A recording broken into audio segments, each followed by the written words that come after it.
So పీజీబీపీలో మన next topic వచ్చేసరికి డిప్రిసియేషన్ అమ్మా. Section 32 depreciation.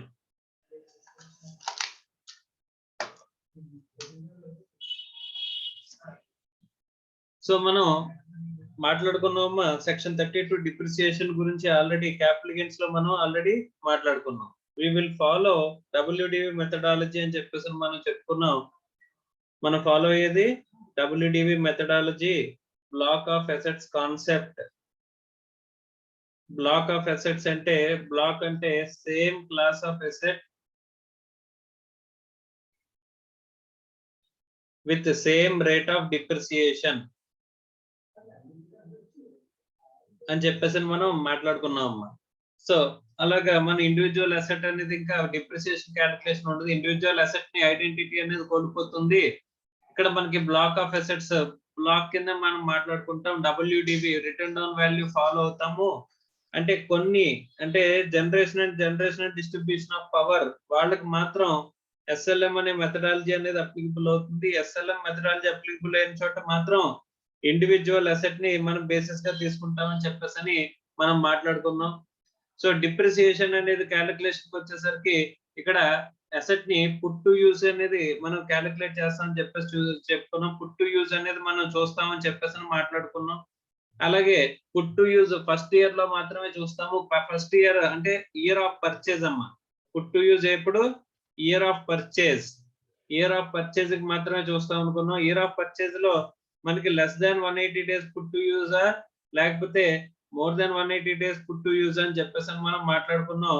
Less than 180 days put to use అనుకుంటే కనుక అప్పుడు 50% ఆఫ్ నార్మల్ డిప్రిసియేషన్ రేట్ ఎంతైతే ఉంటుందో ఆ నార్మల్ డిప్రిసియేషన్ రేట్ లో 50% తీసుకుంటామని చెప్పేసి అనుకున్నాం. మోర్ దాన్ 180 డేస్ అనుకుంటే 100% ఆఫ్ ది డిప్రిసియేషన్ రేట్ అని చెప్పేసి మనం మాట్లాడుకున్నాం అమ్మా.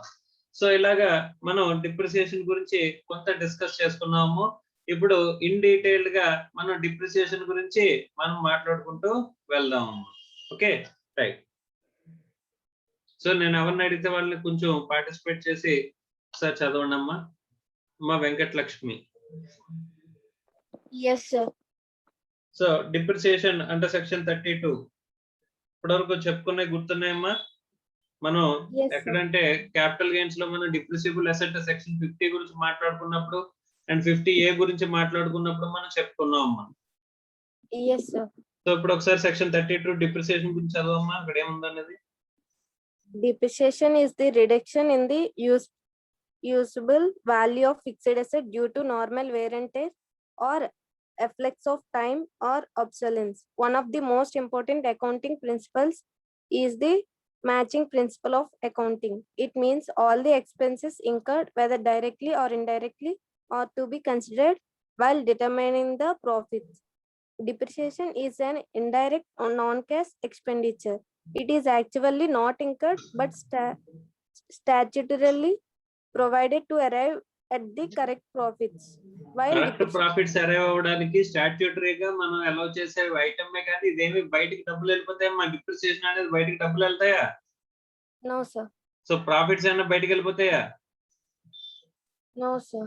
సో ప్రాఫిట్స్ ని మనం ఏం చేస్తామంటే విల్ సెట్ అసైడ్. ప్రాఫిట్స్ ని మనం సెట్ అసైడ్ చేస్తామంట. అర్థమైందమ్మా? అంతేగాని Yes. బయటికి మనం పంపించము. ఆ సెట్ అసైడ్ చేయడం అంటే ఏం చేస్తాం? We will reinvest in the business it self.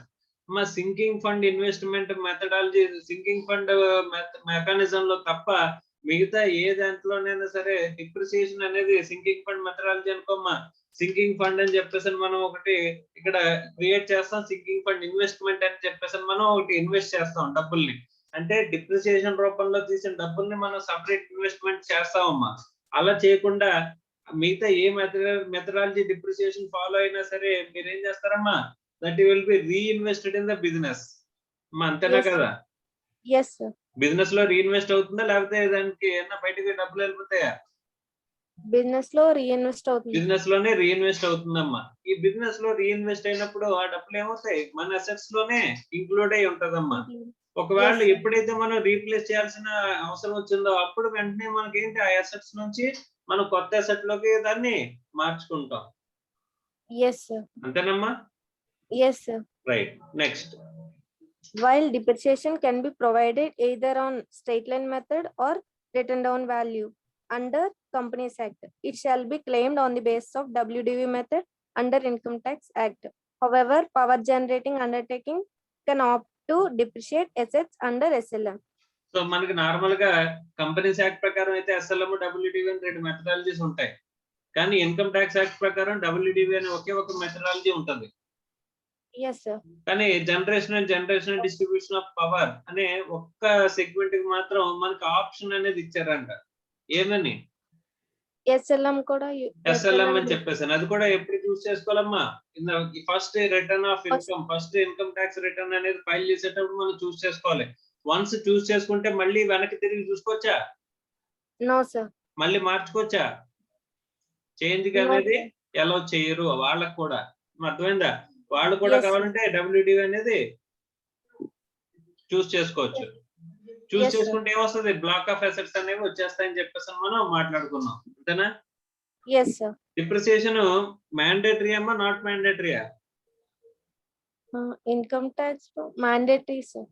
Mandatory కదమ్మా. సో మ్యాండేటరీ నేచర్ అని చెప్పేసి చెప్పుకున్నాం కదా. ఎందుకోసం అంటే మెయిన్ ఆబ్జెక్టివ్ ఏంటంటే రీప్లేస్మెంట్ ఆఫ్ అసెట్. మన మెయిన్ ఆబ్జెక్ట్ ఏంటి? డిప్రిసియేషన్ కి రీప్లేస్మెంట్ ఆఫ్ అన్ అసెట్. అంటే బిజినెస్ కంటిన్యూ అవ్వాలంటే కనుక అసెట్ ని రీప్లేస్ చేయాల్సిన అవసరం ఉందా లేదమ్మా? ఉంటుంది సార్. సో ప్రాఫిట్స్ వచ్చి దాని మీద ట్యాక్సెస్ రావాలి అంటే కనుక బిజినెస్ కంటిన్యూ అవ్వాలి. బిజినెస్ కంటిన్యూ అవ్వాలంటే ఖచ్చితంగా ఏముండాలి? అసెట్ రీప్లేస్మెంట్ అనేది ఖచ్చితంగా జరగాలి.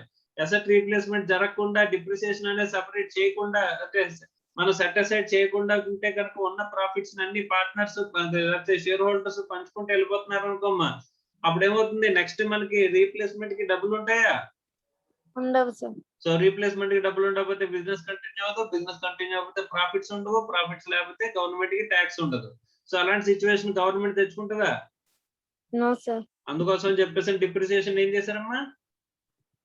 మ్యాండేటరీగా. Right, next చదవమ్మా.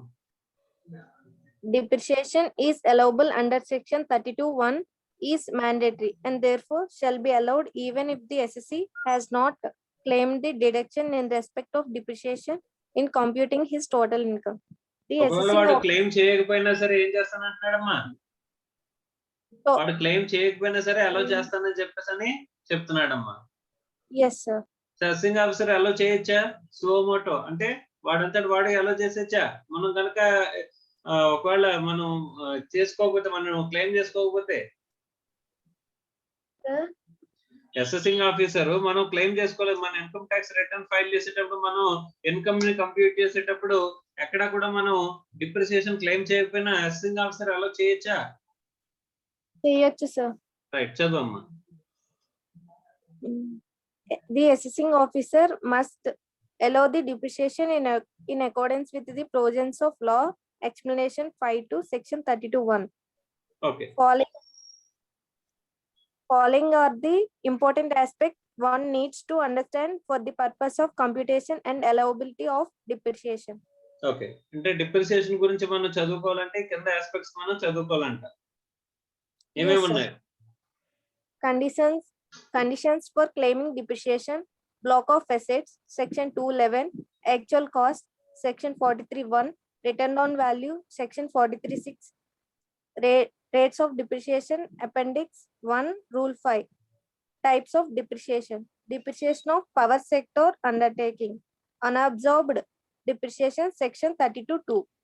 ఓకే, ఇక్కడ డిప్రిసియేషన్ అనేది మనం క్లెయిమ్ చేసుకునేటప్పుడు కండిషన్స్ ఫర్ క్లెయిమింగ్ డిప్రిసియేషన్, అసలు డిప్రిసియేషన్ మనం క్లెయిమ్ చేసుకోవాలంటే ఏ కండిషన్స్ ని సాటిస్ఫై చేయాలని, తర్వాత బ్లాక్ ఆఫ్ అసెట్స్ అంటే ఏంటి? ఇది కొత్త మెథడాలజీ ఆఫ్ డిప్రిసియేషన్ అని చెప్పేసి మనం మాట్లాడుకున్నామమ్మా. నార్మల్ గా ఇప్పటి వరకు కంపెనీస్ యాక్ట్ లో మీరు నేర్చుకునేది ఏంటమ్మా? ఇక్కడ ఇండివిజువల్ అసెట్ బేసిస్ లో మీరు డిప్రిసియేషన్ క్యాలిక్యులేట్ చేయడం నేర్చుకుంటారు. కానీ డిప్రిసియేషన్ ఇక్కడ స్పెషల్ గా మనకి క్యాలిక్యులేషన్ ఉంటుంది. డబ్ల్యూడివి అనేది ఎలాగంటే బ్లాక్ ఆఫ్ అసెట్ కాన్సెప్ట్. తర్వాత ఇప్పుడు డిప్రిసియేషన్ చేయాలంటే కనుక ఇప్పుడు మనకి ఒక ఫార్మాట్ అనేది మనం మాట్లాడుకున్నాం. మాకు గుర్తుందమ్మా? Yes sir. ఏం చెప్పమ్మా? Opening WDV plus additions minus deletions అన్నప్పుడు ఏం వాల్యూ వేయాలమ్మా? ఇక్కడ ఎంత వాల్యూ వేస్తాం? ఎంతకైతే సేల్ చేసామో టోటల్ సేల్ వాల్యూ వేస్తాం, అవునా? yes sir. రైట్. ఇప్పుడు మరి ఎడిషన్స్ అన్నప్పుడు ఎంత వాల్యూ వేయాలి? పర్చేస్ చేసినప్పుడు ఎంత వాల్యూ ఉంటుంది? పర్చేస్ చేసినప్పుడు ఏ కాస్ట్ ఇంక్లూడ్ చేయాలి, ఏ కాస్ట్ ఇంక్లూడ్ చేయకూడదు అనేది క్యాపిటల్ ఎక్కడ ఎక్స్పెండిచర్. చెప్తారంటే ఇక్కడ యాక్చువల్ కాస్ట్ అని చెప్పారు చూసావమ్మా, సెక్షన్ 43(1) అని చెప్పేసని. yes sir. సో ఆ యాక్చువల్ కాస్ట్ లో మనం నేర్చుకుంటాం అమ్మా, యాక్చువల్ కాస్ట్. ఓకే, సెక్షన్ 43(1) అర్థమైందా? yes sir. తర్వాత డిలీషన్స్. డిలీషన్స్ అంటే సేల్ వాల్యూ తీసేస్తే క్లోజింగ్ WDV బిఫోర్ డిప్రిసియేషన్, అంతేనా? yes sir. తర్వాత లెస్ డిప్రిసియేషన్ తీసేస్తే క్లోజింగ్ WDV. ఓకే, ఇది మనం నేర్చుకున్నది. డిప్రిసియేషన్ అనేది క్యాలిక్యులేట్ చేయాలంటే ఏమేమి ఉండాలని చెప్పేసి మాట్లాడుకున్నామమ్మా. మన డిప్రిసియేషన్ అనేది క్యాలిక్యులేట్ చేయాలంటే ఏమేమి ఎగ్జిస్టెన్స్ లో ఉండాలి? బ్లాక్ వాల్యూ ఎగ్జిస్టెన్స్ లో ఉండాలి, బ్లాక్ కూడా ఎగ్జిస్టెన్స్ లో ఉండాలి sir. Block value should exist.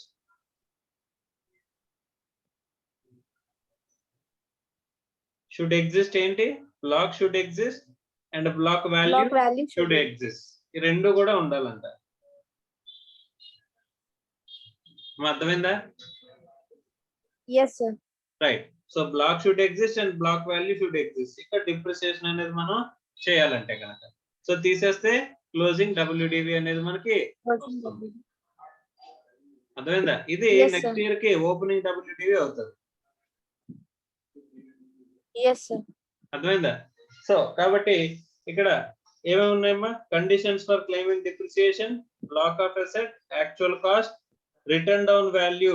Okay, rate of depreciation. ఈ రేట్ ఆఫ్ డిప్రిసియేషన్ అనేది డిప్రిసియేషన్ రేట్ క్యాలిక్యులేట్ చేసేటప్పుడు ఉపయోగపడుతుంది. Types of depreciation and depreciation of the power sector undertaking. ఇది ఆల్రెడీ మనం చూసాం. ఎక్కడ చూసామా? సెక్షన్ 50A గురించి మాట్లాడుకున్నప్పుడు మనం మాట్లాడుకున్నాం, గుర్తుందమ్మా? రేట్స్ ఆఫ్ డిప్రిసియేషన్ అనేది ఎలా ఉంటాయి? ఫిక్స్డ్ గా ఉంటాయమ్మా. వీళ్ళు చెప్పిందే ఫాలో అవ్వాలి. ఓకే, కంపెనీస్ యాక్ట్ ప్రకారం అయితే కనుక నువ్వు ఏం చేయొచ్చు? Useful life of the asset base చేసుకుని చేయొచ్చు. yes sir. కానీ ఇక్కడ అలా కాదు. వీళ్ళు చెప్పిన రేట్ ఆఫ్ డిప్రిసియేషన్ మనం ఫాలో అవ్వాలంటమ్మా. yes sir. ఒకవేళ డిప్రిసియేషన్ మనకి ప్రాఫిట్ డిప్రిసియేషన్ ని క్లెయిమ్ చేయడానికి సరిపోలేదనుకోమ్మా, అప్పుడు ఆ డిప్రిసియేషన్ ఏం చేయాలి అనేది మనకి అన్అబ్జార్బ్డ్ డిప్రిసియేషన్ అని చెప్పేసి చెప్తున్నాడమ్మా. yes sir. Okay, right. Next. In addition to the above, in certain cases, special deduction under section 32AD is allowed in respect of investment in new plant and machinery is notified backward area in certain states. So depreciation under section 32 సరిపోదు అన్నట్టు ఇంకా 32AD కూడా, AD అనే ఒక section ప్రకారం మనకి ఇక్కడ ఏం చేస్తారమ్మా?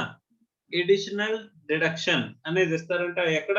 న్యూ ప్లాంట్ అండ్ మిషనరీకి సంబంధించిన ఆస్పెక్ట్ వస్తాయి. న్యూ ప్లాంట్ అండ్ మిషనరీకి సంబంధించిన ఇన్వెస్ట్మెంట్ మనం పెడితే. ఓకే, ఎప్పుడైనా సరే ఒకటి గుర్తుపెట్టుకోండమ్మా, మనకి ఏ రాష్ట్రమైనా ఏ కంట్రీ అయినా సరే మనకి ఏంటది అక్కడ ఇన్వెస్ట్మెంట్స్ అనేవి రావాలి. సో బిజినెసెస్ అనేవి రావాలి. అప్పుడే అక్కడ ఓవరాల్ డెవలప్మెంట్ అనేది ఉంటది. సో అలా డెవలప్మెంట్ ఉండాలి అంటే కనుక ఇక్కడ ఏం జరగాలమ్మా?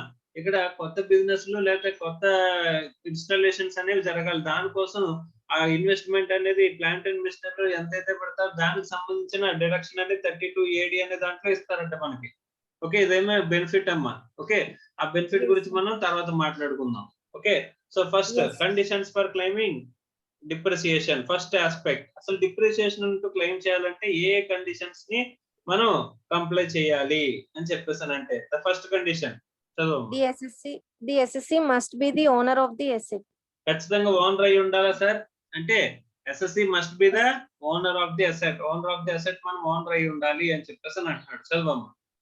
Assets may be wholly or partly owned by the SSC for the purpose of section 32, since even fractional ownership is also recognized for the claim of depreciation. So fractional ownership అంటే ఏంటమ్మా? ఇప్పుడు నువ్వు నేను కలిపి ఒక మిషనరీ కొనుక్కున్నాం అమ్మా. So ఇద్దరం కలిపి కొనుక్కునే స్తోమత లేక నువ్వు నేను కలిపి ఒక మిషనరీ కొనుక్కున్నాం. నీది నాది ఎదురెదురు ఇండస్ట్రీస్. నేను ఆ మిషనరీని వాడి ప్రొడక్షన్ చేసిన తర్వాత మళ్ళీ నీకు ఇస్తున్నాను. అది నువ్వు వాడుకుంటున్నావు. ఇద్దరం 50-50% లో మనం ఏం చేసుకున్నామమ్మా, డబ్బులేసి కొనుక్కున్నాం అంటమ్మా ఆ అసెట్ అనేది. ఓకే, ఆ అసెట్ కి ఇద్దరం ఓనర్సే కాదా? ఇద్దరు ఓనర్సే సార్. మరి డిప్రిసియేషన్ ఎంత క్లెయిమ్ చేసుకోవాలి?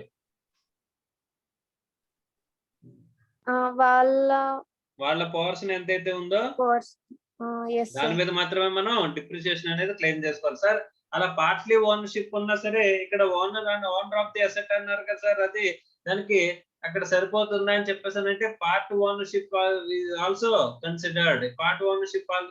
పార్ట్లీ ఓనర్షిప్ ఉంటే కనుక దాన్ని కూడా ఏం చేస్తున్నారమ్మా, కన్సిడరేషన్ లో తీసుకుంటున్నాము అని చెప్పేసి చెప్పారమ్మా. yes sir. Right, next important exceptions చదవమ్మా. Exceptions to the conditions that SSC must be the owner of the asset. If the SSC is occupying any building as a tenant for the purpose of carrying on his business or profession, any capital expenditure incurred towards renovation, extension or improvement to such building can be treated as the value of the building belonging to him, and depreciation can be claimed on such amount. Explanation 1 to section 32. So ఇప్పుడు నువ్వు land owner అమ్మా. Okay, land owner. నువ్వు నాకు ఈ land ని నాకేం చేసావు, lease కి ఇచ్చావు. ల్యాండ్ లీజ్ కి ఇచ్చావు. ఈ లీజ్ ల్యాండ్ మీద నేను బిల్డింగ్ కట్టాను. ఈ బిల్డింగ్ ఓనర్ ఎవరు అవుతారమ్మా? ల్యాండ్ నువ్వు లీజ్డ్ ల్యాండ్ ఇచ్చావు నాకు. నీ దగ్గర నుంచి ల్యాండ్ లీజ్ తీసుకున్నాను. ల్యాండ్ ఓనర్ నువ్వు.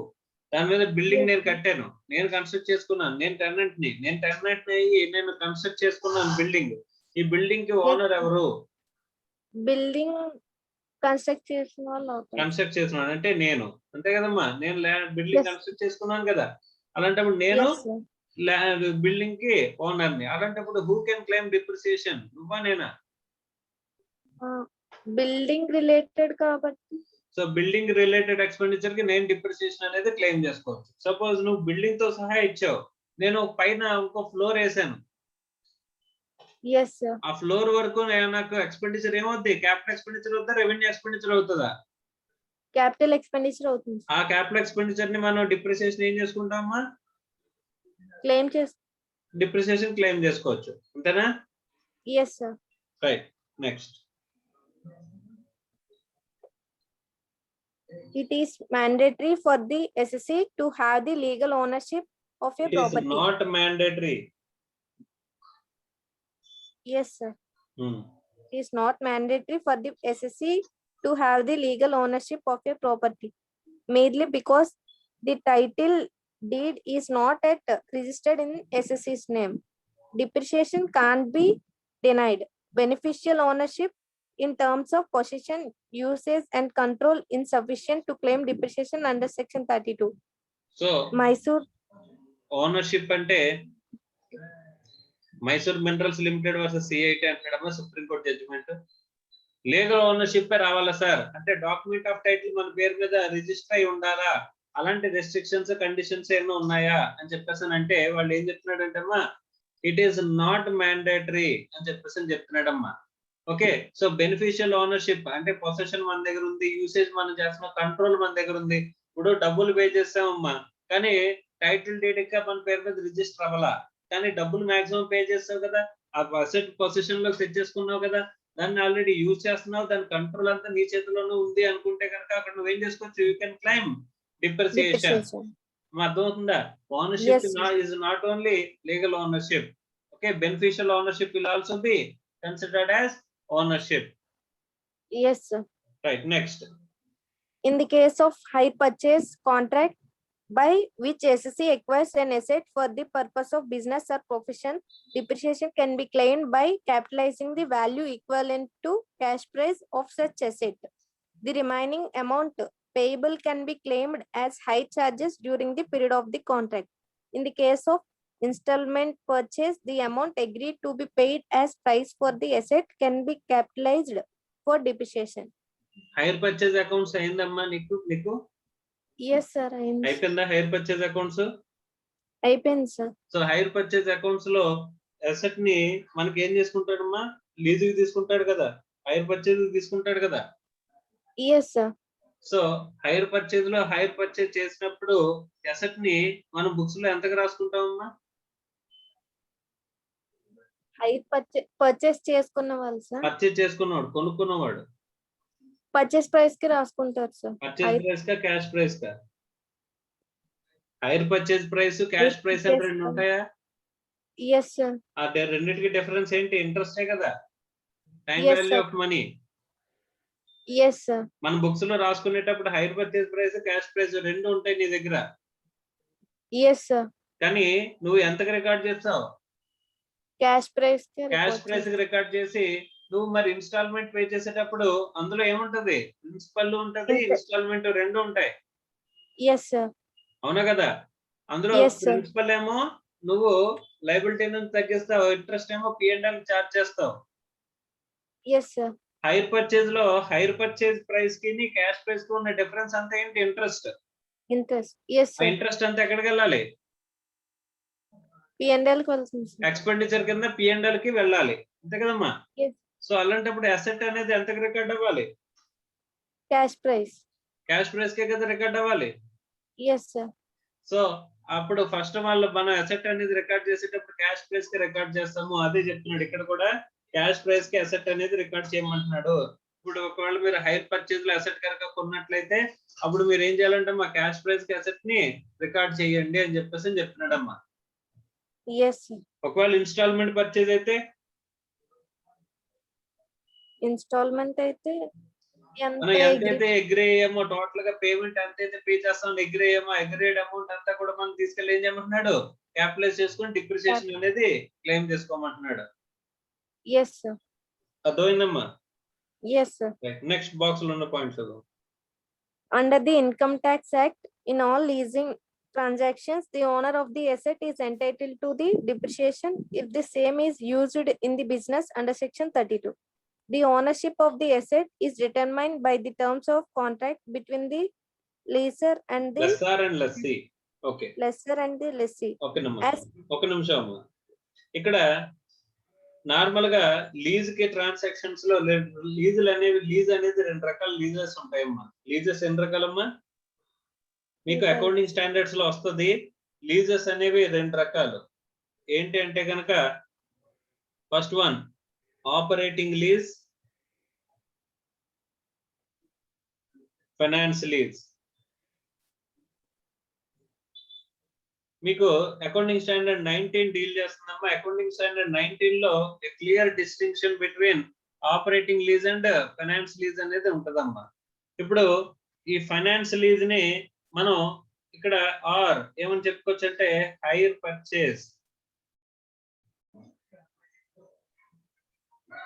హైర్ పర్చేజ్ మా హైర్ పర్చేజ్ ట్రాన్సాక్షన్ లో నీకు ఎలాగైతే అకౌంటింగ్ అనేది జరుగుతుందో అలాంటి రికార్డింగ్ ఎక్కడ జరుగుతుందంటమ్మా?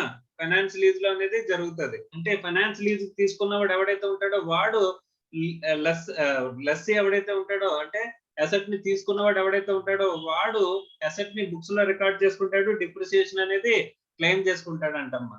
కానీ ఇక్కడ ఆపరేటింగ్ లీజ్ అనేది జస్ట్ రెంట్ కి ఇచ్చినట్టు. అంటే ఇక్కడ ఏంటంటే ఆ లెస్సర్ ఎవడైతే ఉంటాడో, అంటే ఆ లీజ్ కి ఇచ్చినోడు ఎవడైతే ఉంటాడో వాడే ఓనర్ గా ఉంటాడు. ఇక్కడ పే చేసే అమౌంట్ అంతా కూడా ఏమవుతుందమ్మా? ఇక్కడ రెంటల్ కింద ట్రీట్ చేస్తారంట. మా అర్థం అవుతుందా? అసెట్ ఎవరి బుక్స్ లో ఉంటది? ఇక్కడ లెస్సార్ బుక్స్ లో. ఇక్కడ ఎవరి బుక్స్ లో ఉంటది? లెస్సీ బుక్స్ లో ఉంటదమ్మా. అర్థం అవుతుందా?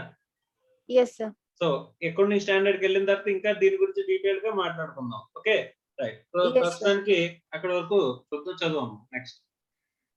As per the Accounting Standard 19, in a finance lease transaction, the asset is required to be capitalized by the lessee and not by the lessor. This accounting treatment will have no implication on the allowance of depreciation on such assets under the Income Tax Act. In view of this clarification issued by the CBDT, the lessor, who is the legal owner of the asset, shall be eligible to claim depreciation for tax purpose. Circular number 2 dated 9/2/2001. Okay, ఇక్కడ normal గా అయితే కనుక ఏమంటున్నాడమ్మా, ఇక్కడ lesser అనేవాడు legal owner కాబట్టి ఇక్కడ వీడు depreciation అనేది క్లెయిమ్ చేసుకుంటాడు ఈ సిచ్యువేషన్ లోనే అని చెప్పేసి అని చెప్తున్నాడమ్మా. ఓకే, దీని గురించి ఇంకా డీటెయిల్ గా అకౌంటింగ్ స్టాండర్డ్ 19 కి వెళ్ళిన తర్వాత డీటెయిల్ గా మాట్లాడుకుందాం. ఓకేనా? Yes, sir. Right, next point.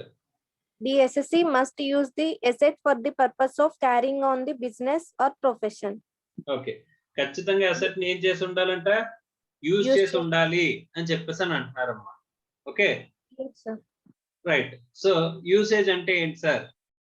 మా యూసేజ్ అంటే ఏంటి? What is usage? యూసేజ్ అంటే ఏదైనా ప్లాంట్ కానీ మెషినరీ కానీ ప్రొడక్షన్ లో కానీ యూస్ చేస్తూ ఉండాలి. యూజ్ చేయడాన్ని యూసేజ్ అని చెప్పేసి అని మాట్లాడతారు, అంతేనమ్మా? Yes sir. Right.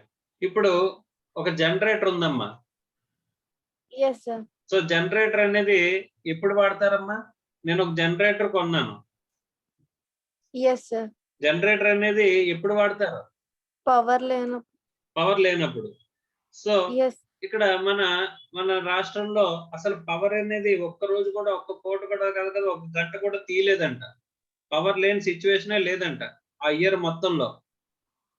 Yes sir. ఇప్పుడు జనరేటర్ కొన్నాను కానీ అసలు పవర్ లేని సిచ్యువేషనే లేదు, జనరేటర్ ని వాడలేదు. Yes sir. Is it used or not? Use చేసినట్ట చేయనట్ట?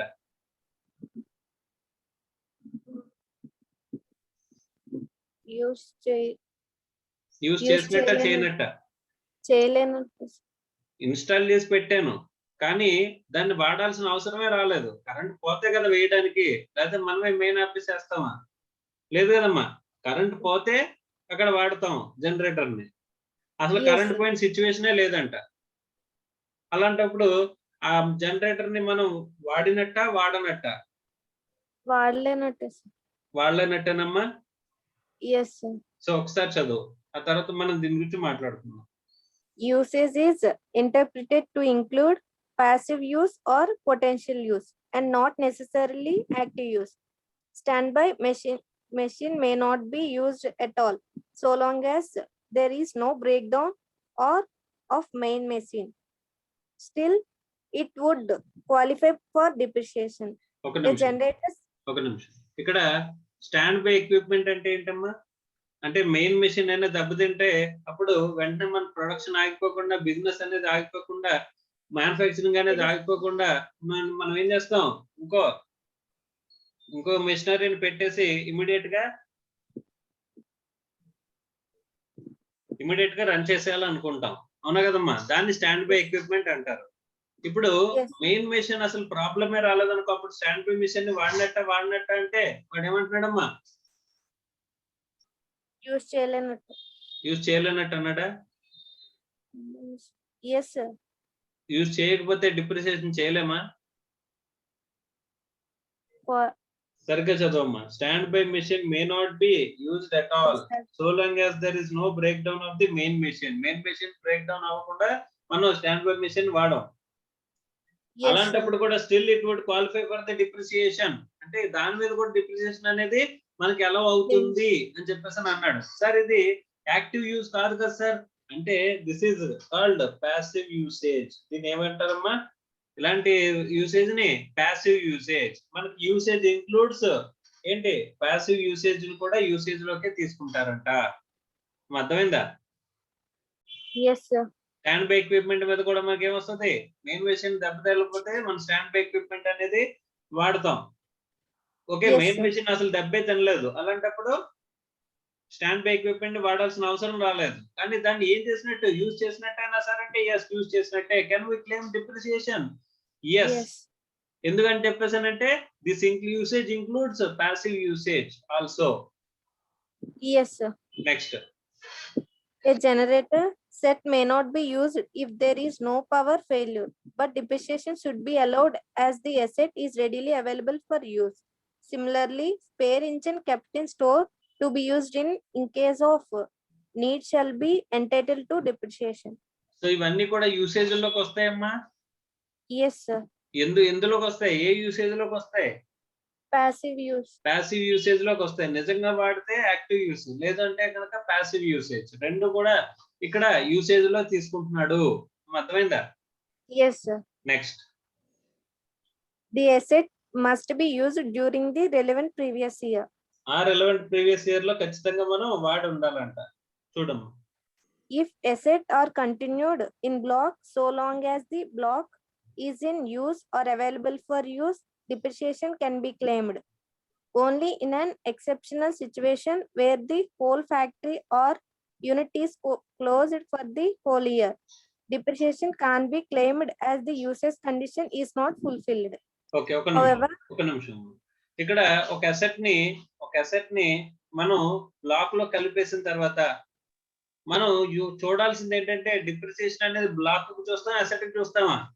block చూస్తాం సార్. సో ఆ అసెట్ అనేది ఆ ఇయర్ లో యూజ్ చేసామా చేయలేదా అనేది కన్సిడర్ చేస్తాం చేయమా? చేస్తాం సార్. కన్సిడర్ ఇప్పుడు 2 ఏళ్ల క్రితం ఒక అసెట్ కొన్నానమ్మా, అది బ్లాక్ లో కలిసిపోయింది. Yes, sir. ఇప్పుడు ఆ బ్లాక్ లో బోల్డ్ అన్ని అసెట్లు ఉన్నాయి ఈ అసెట్ తో పాటుగా. Yes, sir. ఒక వాల్యూ అనేది ఉంది, WDV, క్లోజింగ్ WDV అన్ని అసెట్స్ కి Yes, sir. సంబంధించింది. Yes, sir. ఒక 10 అసెట్స్ ఉన్నాయి అనుకుందాం అందులో. Yes, sir. అందులో 2 అసెట్స్ నేను అసలు వాడలేదంట ఆ year. Even though they are in the block, అందులో 2 అసెట్స్ నేను వాడలేదంట. Yes, sir. ఇప్పుడు దాని మీద డిప్రిసియేషన్, ఆ 2 అసెట్స్ మీద డిప్రిసియేషన్ క్లెయిమ్ చేయగలమా లేదా అని క్వశ్చన్ అమ్మా. Claim. అలా సెపరేట్ చేయాలి చేస్తాం అంటే సార్. కనుక ఓపెనింగ్ WDV అని చెప్పేసి ఇందాక మనం ఫార్మాట్ రాసుకున్నాం కదమ్మా. ఓపెనింగ్ WDV లో ఆ 2 అసెట్స్ యొక్క వాల్యూ ఎంత సెపరేట్ గా చెప్పగలవా చెప్పలేవా? చెప్పలేం సార్. చెప్పలేనప్పుడు నువ్వు అక్కడ డిప్రిసియేషన్ అనేది దాన్ని తీగలవా తీలేవా?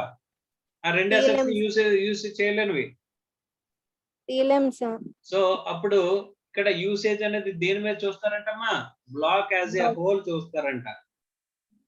Yes, sir. సో బ్లాక్ అంతటిని కూడా నేను వాడటం మానేశాను అని చెప్పేసానంటే అప్పుడు డిప్రిసియేషన్ సస్పెండ్ చేయాలంట. అలాగే ఫ్యాక్టరీ మొత్తాన్ని నేను క్లోజ్ చేసి పెట్టాను అని చెప్పేసానంటే ఆ పీరియడ్ మనం డిప్రిసియేషన్ ఏం చేయాలి? సస్పెండ్ చేయాలి అని చెప్పేసి చెప్తున్నాడమ్మా. Otherwise Yes, sir. మనం డిప్రిసియేషన్ అనేది క్లెయిమ్ చేసుకుంటూ వెళ్ళిపోవచ్చు వన్స్ బ్లాక్ లోకి అసెట్ కనుక వెళ్ళినట్లయితే. Yes, sir. కానీ కొత్తగా ఆ ఇయర్ లో కొన్న అసెట్ అయితే కనుక మనం ఏం చూడొచ్చమ్మా? Depreciation యూసేజ్ ఉందో లేదో యూసేజ్ అనేది ఉందా లేదా అనేది మనం చూడొచ్చు. ఎందుకంటే అది ఇంకా బ్లాక్ లోకి యాడ్ అవ్వాలా. ఎప్పుడు యాడ్ అవ్వుద్ది అనేది చూడొచ్చా లేదా? చూడొచ్చు. బ్లాక్ లోకి ఎప్పుడు యాడ్ చేయాలనేది చూడొచ్చా లేదా? చూడొచ్చు సార్. మరి అలాంటప్పుడు ఆ పర్టికులర్ గా అంటే కొత్తగా మనకి ఎప్పుడైతే మనం అసెట్ అనేది పర్చేజ్ చేసామో ఆ ఇయర్ లో మాత్రం మనం చూడొచ్చంట. అంతే కదమ్మా? Yes, sir. సో చదవము నెక్స్ట్.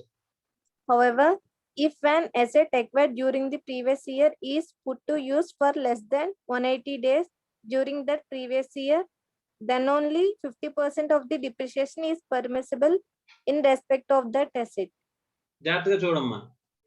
అసెట్ అక్వైర్డ్ ఇయర్ లో asset acquired during the previous year లో పుట్ టు యూజ్ కనుక లెస్ దాన్ 180 డేస్ కనుక ఉన్నట్లయితే అర్థమవుతుందమ్మా?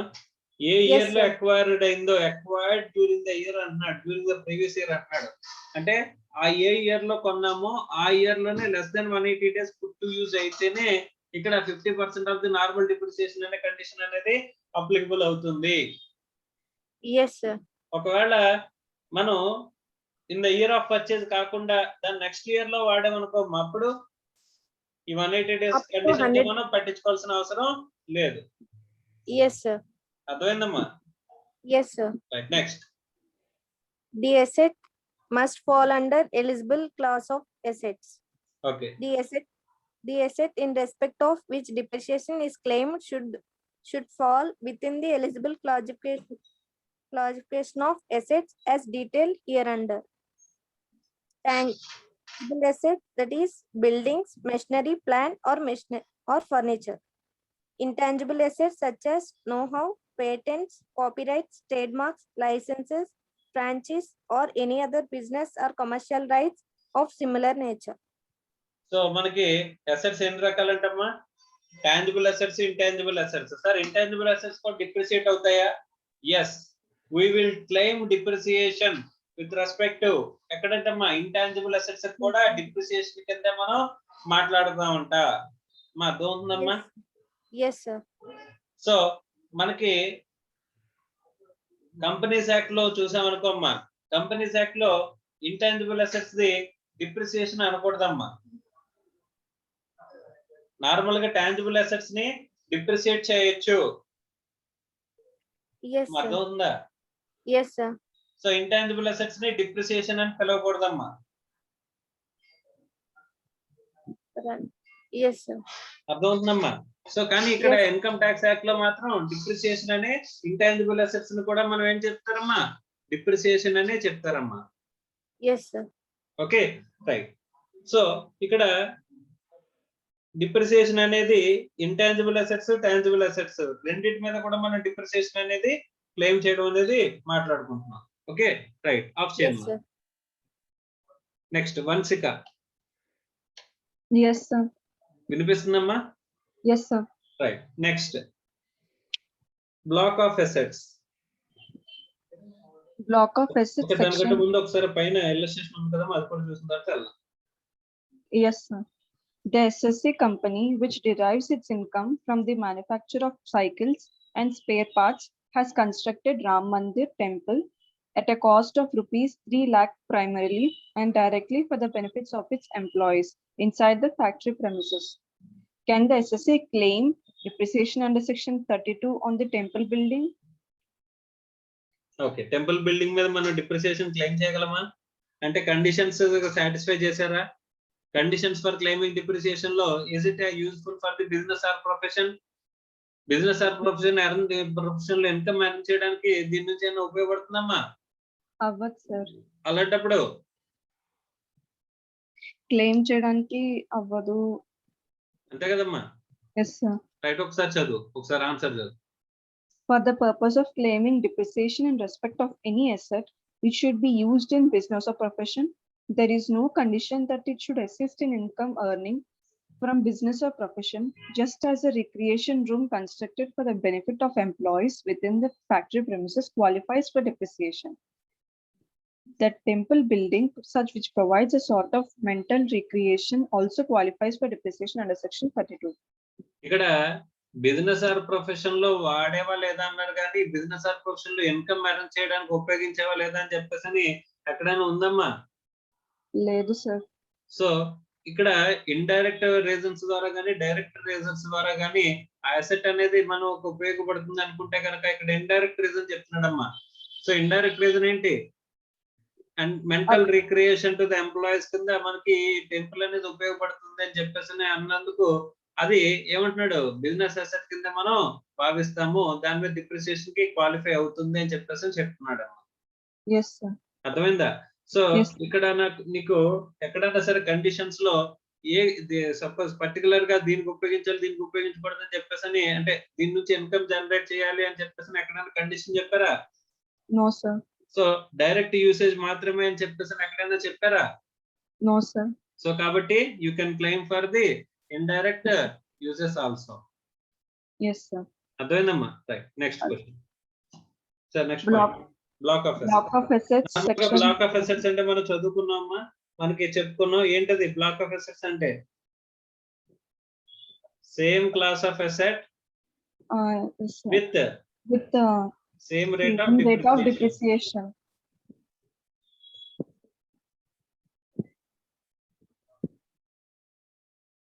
Yes. Next Under the Income Tax Act, depreciation is allowed to the block of asset and not individual asset wise. Block of asset means a group of assets falling within a class of assets comprising of tangible asset being building, machinery, plant or furniture. Intangible asset being know-how, patents, copyrights, trademarks, licenses, franchises or any other business or commercial rights of similar nature, in respect of which the same percentage of depreciation is prescribed. Okay, ఏమంటున్నాడమ్మా? Same class of asset comprising of with in class of asset with same rate of depreciation అని చెప్పేసి అన్నాడు. అర్థమైందమ్మా? Yes, sir. So ఈ class of asset కి same rate of depreciation ఎక్కడైతే applicable అవుతుందో దాన్ని మనం బ్లాక్ అని చెప్పేసి అంటామని చెప్పేసి అన్నాడు. వాడు అని చెప్పిన దాన్ని మనం 2 ముక్కల్లో చెప్పుకున్నాం.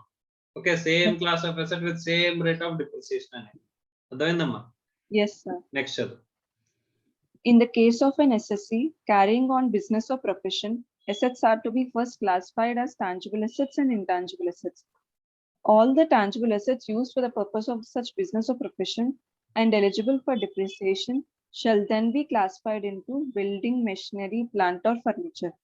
ఓకే, ఇప్పుడు ఫస్ట్ ఆఫ్ ఆల్ మనం అసెట్స్ ని ఎలా క్లాసిఫై చేయాలంట? Tangible, Assets should be intangible, classified as tangible and intangible. intangible. Assets, tangible assets,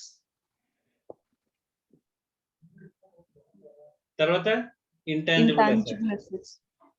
so tangible assets లో మళ్ళీ ఏముంటాయి? Classification groups. Building, Plant and machinery or plant and machinery, or furniture. Furniture. అంతేనమ్మా? Yes, sir. Right. So plant and machinery, furniture ఇలా bifurcate చేసుకున్నాం. Next ఏమంటున్నాడు? After such segregation of tangible assets under these four classification of assets, grouping needs to be done within each such classification on the basis of the rate of depreciation prescribed in the income tax rules. Each Okay. such group. ఒక నిమిషం. ఇక్కడ building అనేది ఉందమ్మా. Building లోనే మళ్ళీ ఏముంటది? 5% rate, 10% rate, 100% rate, ఇలా separate depreciation rates ఏవైతే చెప్తారో ఆ రేట్స్ ని బేస్ చేసుకుని మళ్ళీ ఫర్దర్ గా బైఫర్కేట్ చేయాలంట. ఫస్ట్ అసెట్స్ అన్నిటిని కూడా ఎలా బైఫర్కేట్ చేయాలి? టాంజిబుల్, ఇంటాంజిబుల్ కింద బైఫర్కేట్ చేయాలి. తర్వాత అందులో టాంజిబుల్ లో plant and machinery, furniture, building కింద మనం క్లాసిఫై చేయాలి. ఆ తర్వాత అందులో మళ్ళీ రేట్స్ ఆఫ్ డిప్రిసియేషన్ అనేది సపరేట్ గా మనం మాట్లాడుకుంటూ మనం డిప్రిసియేషన్ అసెట్స్ ని బైఫర్కేట్ చేసుకోవాలంట. రేట్ ఆఫ్ డిప్రిసియేషన్ ని బేస్ చేసుకోవాలి. అర్థమైందమ్మా? Yes, sir. Next. So each such group of assets will be identified as a block of asset. So ఇప్పుడు 5% లో 5% బిల్డింగ్ ఒక బ్లాక్, 10% బిల్డింగ్ ఒక బ్లాక్, 100% బిల్డింగ్ ఒక బ్లాక్. అలాగే డిప్రిసియేషన్ అంటే ప్లాంట్ అండ్ మెషినరీలో 15%, 40% ఇలా డిఫరెంట్ రేట్స్ ఉంటాయమ్మా. సో 15% ఒక బ్లాక్, 40% ఒక బ్లాక్, 100% ఒక బ్లాక్, అలా బ్లాక్స్ ఉంటాయి. ఫర్నిచర్ 10%, ఇక 10% కి ఒక బ్లాక్ అలా ఉంటది అనమాట. 10% ఫర్నిచర్ ఒక బ్లాక్ కింద ఉంటది. అర్థమైందా? Yes, sir. Right. Next. If two assets fall under different classification, they cannot be grouped together even though the depreciation rate may be the same. ఇక్కడ చూడమ్మా, ఫర్నిచర్ 10% ఉంది, బిల్డింగ్ లో 10% రేట్ ఉంది. ఈ రెండింటిని కలిపి ఒక బ్లాక్ లో మాట్లాడచ్చా? 10% రేట్ ఆఫ్ డిప్రిసియేషన్ బ్లాక్ అని చెప్పేసని? No, sir. సో ఏమనాలి? 10% బిల్డింగ్ బ్లాక్ ఒకటి వస్తుంది, 10% ఫర్నిచర్ బ్లాక్ ఒకటి వస్తుంది. Yes, sir. Okay, next. For example, few temporary erections and books owned by professionals being annual publications do qualify for the same percentage of depreciation, 40%, but cannot form part of the same block as they fall under different class of assets. Similarly, building used for business and furniture qualify for 10% rate of depreciation, but they cannot form part of the same block of assets as they belong to different classification. So different classification లో ఉన్న aspects different గా మనం calculate చేస్తా ఉంటాం. అర్థమైందా? Even though same rate of depreciation ఉన్నా సరే. Already చెప్పుకున్నాం కదమ్మా. Yes, sir. Next. For the purpose of classification of various assets, the following points may be considered. Building includes roads, bridges, culverts, wells, and tube wells. Assets which do not qualify for depreciation, such as land, personal assets, etc., will not form part of any block. While claiming depreciation for building, the cost of the land should be excluded. Okay, ఇప్పుడు land మీద మనం depreciation claim చేస్తామా? Normal గా companies act ప్రకారం కానీ accounts లో కానీ మనం చూసేటప్పుడు ల్యాండ్ మీద డిప్రిసియేషన్ ఉంటదమ్మా? No, sir. సో అలాగే ఇక్కడ కూడా ల్యాండ్ మీద డిప్రిసియేషన్ అనేది ఉండదు. ఆ ల్యాండ్ ని ఏం చేయాలమ్మా? తీసుకోకూడదు, sir. సో బిల్డింగ్ వాల్యూలో ఒకవేళ ఇంక్లూడ్ అయి ఉంటే ల్యాండ్ ని సెపరేట్ గా మనం రాయేసి దాంట్లో బిల్డింగ్ ని సెపరేట్ గా రాసి బిల్డింగ్ వరకు మాత్రం ఏం చేయాలంటమ్మా? Depreciation provide చేయాలి. డిప్రిసియేషన్ క్లెయిమ్ చేయాలంట. ఓకేనమ్మా? Yes. Next. Furniture is not defined in the Income Tax Act. It is generally understood that furniture refers to assets used for convenience and decoration. Okay. So furniture అంటే ఇక్కడ general గా assets used for convenience and decoration అని అంటున్నాడు. మన convenience కోసం decoration కోసం ఉపయోగించే ప్రతిదాన్ని ఫర్నిచర్ అంటున్నాడు. ఇక్కడ బిల్డింగ్స్ అంటే ఏం చెప్పాడు చూసా, roads, bridges, culverts, wells, tube wells ఇవన్నీ కూడా బిల్డింగ్స్ లోకి ఇంక్లూడ్ అవుతాయంట వీటి డెఫినేషన్ ప్రకారం. నార్మల్ గా డెఫినేషన్ లో ఎక్కడైనా బిల్డింగ్ అంటే ఇంక్లూడ్ అవుతాయా? No, sir. సార్ కానీ ఇక్కడ ఈ డిప్రిసియేషన్ వరకు మాత్రం ఇవి ఇంక్లూడ్ అవుతాయంటమ్మా. Next machinery. ఫర్నిచర్ అంటే డెకరేషన్ ఐటమ్స్ కూడా వస్తాయమ్మా ఫర్నిచర్ లోకి. Yes, sir. Right. Next Machinery is also not defined, but it is to be understood as any asset which is directly connected with the production or manufacture or processing of a product or an article or a thing. Okay. Machinery అంటే ఇక్కడ కూడా define చేయలేదు కానీ directly connected with the production గానీ manufacture గానీ ఉంటే కనుక దాన్ని ఏమంటామా? Machinery and terms. రైట్. నెక్స్ట్ Plant includes ships, vehicles, books, scientific apparatus, and surgical equipment used for the purposes of business or profession, but do not include tea bushes or livestock or building or furniture and fittings. మా Section life stock 43, అనేది plant లోకి రాదు. Life stock అంటే animals. Animals ని మనం అసలు ఇక్కడ consider చేయమమ్మా. Okay, దాని మీద డిప్రిసియేషన్ అనేది క్లెయిమ్ చేయం. Okay, Yes, sir. Right.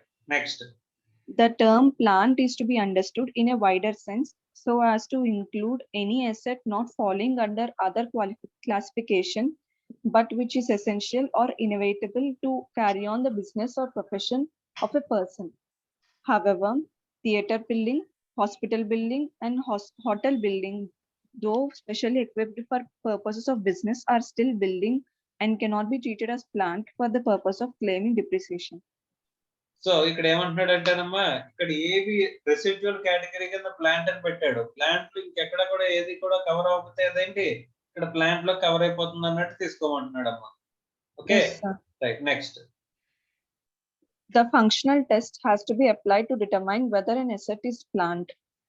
Since the ponds are specially designed for rearing, breeding of the prawns, they have to be treated as tools of business of the SSC, and the depreciation is admissible on these ponds. Okay, ఇక్కడ functional assets functional test has to be applied to determine the an asset is a plant. ఒక asset plant అనాలంటే కనుక ఏం చూడాలంటే functional test చేయాలంటే. Functional అంటే దేనికి ఉపయోగిస్తాం దాన్ని అని చెప్పేసి చూస్తే అక్కడ మనం బిజినెస్ కి ఉపయోగిస్తాం సార్ అని చెప్పేసి మనం అక్కడ చూపించగలిగితే కనుక దాన్ని ఏమంటాడమ్మా, ప్లాంట్ లోకి తీసుకెళ్లి పడేయండి అని చెప్పేసి అంటాడు. Yes, sir. అర్థమైందా? Next Motor vans are akin to motor lorries or motor buses. It may also be mentioned that jeeps are treated at par with cars under the Motor Vehicles Act. Okay, akin అంటే similar అమ్మా. Akin అంటే similar. Yes, okay, sir. motor vans are similar to motor lorries or motor buses. It may also be mentioned that jeeps are treated at par with the car under the Motor Vehicles Act అని చెప్పేసి అంటున్నాడు. Motor vehicles act ప్రకారం తీసుకుంటామని చెప్పేసి అంటున్నాడు అమ్మ. మరి దీన్ని కూడా ప్లాంట్ అండ్ మిషనరీ లోకి తీసుకుంటాడమ్మా. Yes, sir. Right. Next The expression know-how means any industrial information or technique likely to assist in the manufacture or processing of goods or in the working of a mine, oil well, or other sources of mineral deposits, including searching for discovery or testing of deposits for the winning of access thereto.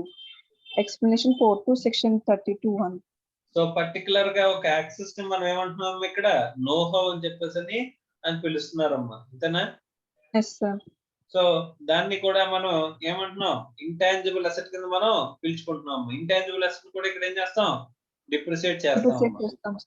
Okay, right. Next SSC took over a business by way of amalgamation, and the difference between the consideration paid for the business and the net worth are treated as goodwill.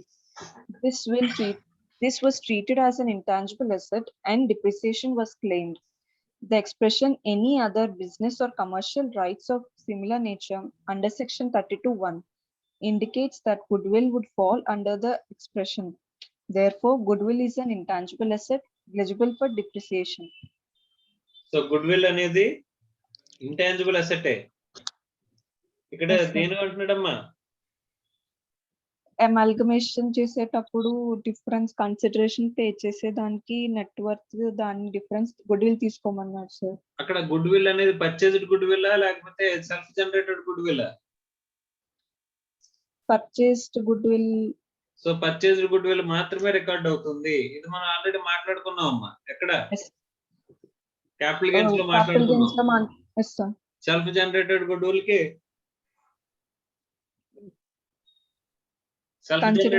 కి cost of acquisition ఎంతమ్మా? నిల్. Purchased good will కి అయితే కనుక purchase cost అనేది ఉంటుందని చెప్పేసి మనం మాట్లాడుకున్నాం. అదే సెల్ఫ్ జనరేటెడ్ గుడ్ విల్ కానీ పర్చేజ్డ్ గుడ్ విల్ కానీ కాస్ట్ ఆఫ్ ఇంప్రూవ్మెంట్ అని ఉంటుందా? ఉండదు సార్. ఉండదు. నిల్. Okay. Yes sir. Right. Next. If details of plant and that of machinery are given separately, then separate block have to be formed for working out depreciation. In case the information is given together with the description, plant and machinery, and the same rate of depreciation is given, then it can be taken as a single block without need for segregation for calculation of depreciation. మనకి information ఇచ్చిన దాన్ని బట్టి plant and మెషినరీని కలిపి చూడాలా విడివిడిగా చూడాలా అనేది మనం డిసైడ్ అవుతా ఉంటాం. Yes sir. Okay. Yes sir. Next. In case of block of asset, depreciation under section 32 can be claimed on written down value as computed under section 43(1) provided as on the last year of the previous year. 43 subsection 6. Yes. 43(6) provided as on the last day of the previous year, the following two requirements are fulfilled. There must be at least one asset in the block and there must be some value of the block on which prescribed percentage can be applied. ఈ రెండు మనం ఎక్కడ మాట్లాడుకున్నామమ్మా? Section 50 లో మాట్లాడుకున్నాం. గుర్తుందా? Yes sir. ఈ రెండు ఉంటే కనుక మనం ఏం చేస్తాం? Depreciation provide చేస్తాం sir. ఈ రెండిట్లో ఏ ఒక్కటి లేకపోయినా సరే depreciation ఉండదు sir. ఏముంటది? సెక్షన్ 50 లో క్యాపిటల్ గెయిన్ కింద కన్సిడర్ చేస్తాం అనుకున్నాం కదా? Yes sir. రైట్. చదువు next. When any one or both the above mentioned requirements are not satisfied on transfer of any asset from the block, the provision under section 32 cease to apply and automatically provisions of 50 become applicable, resulting in short-term capital gain or loss. This have been dealt in detail under section chapter 7 capital gains. Okay. ఇక్కడ ఈ రెండు కండిషన్లు కానీ ఒక condition కానీ రెండింటిలో ఒక condition satisfy చేయకపోయినా రెండు కండిషన్లు సాటిస్ఫై చేయకపోయినా అదేమవుతుందమ్మా? అక్కడ సెక్షన్ 32 అప్లై అవుతుందా? అవ్వదు సార్. అవ్వదు. అలాంటప్పుడు ఏమవుతుంది వస్తుందంట? సెక్షన్ 50 క్యాపిటల్ గెయిన్స్ అనేది అప్లికబుల్ అవుతుందని చెప్పేసి మనం చెప్పుకున్నాం. అంతేనా? Yes sir. ఆఫ్ చేశాను. శిరీష. Yes sir. ఇక్కడ ఇల్లస్ట్రేషన్స్ లో ఇల్లస్ట్రేషన్ నెంబర్ 4 ఉంది కదమ్మా, చదువు. Yes sir. Measures A Limited furnishes that it has 8 buildings, 50 machineries, 12 cars, 200 items of furniture. You are informed that 6 of the 8 buildings are factory buildings, depreciable at 10%, and the remaining 2 buildings being residential quarters are entitled to only 5%. All the machineries and motor cars qualify for 15% rate of depreciation. The entire furniture is eligible for 10% depreciation. Group these assets into block of assets. Okay. వీటిని blocks కింద ఎలా మారుస్తామమ్మా మనం? ఎన్ని blocks వస్తాయి total గాని?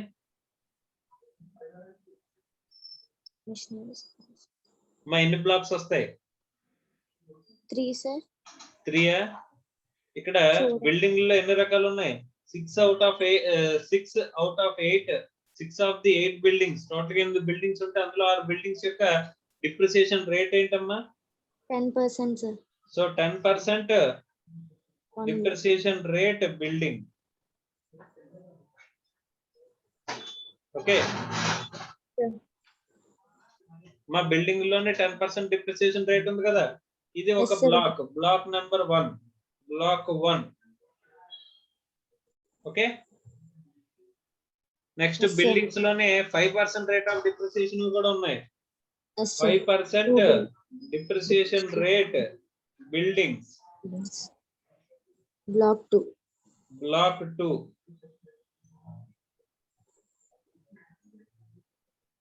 Okay. Yes, Next, sir. Machineries. మెషినరీలో 15% machineries. మొత్తం అన్ని మెషినరీస్ 15% అని అన్నాడు.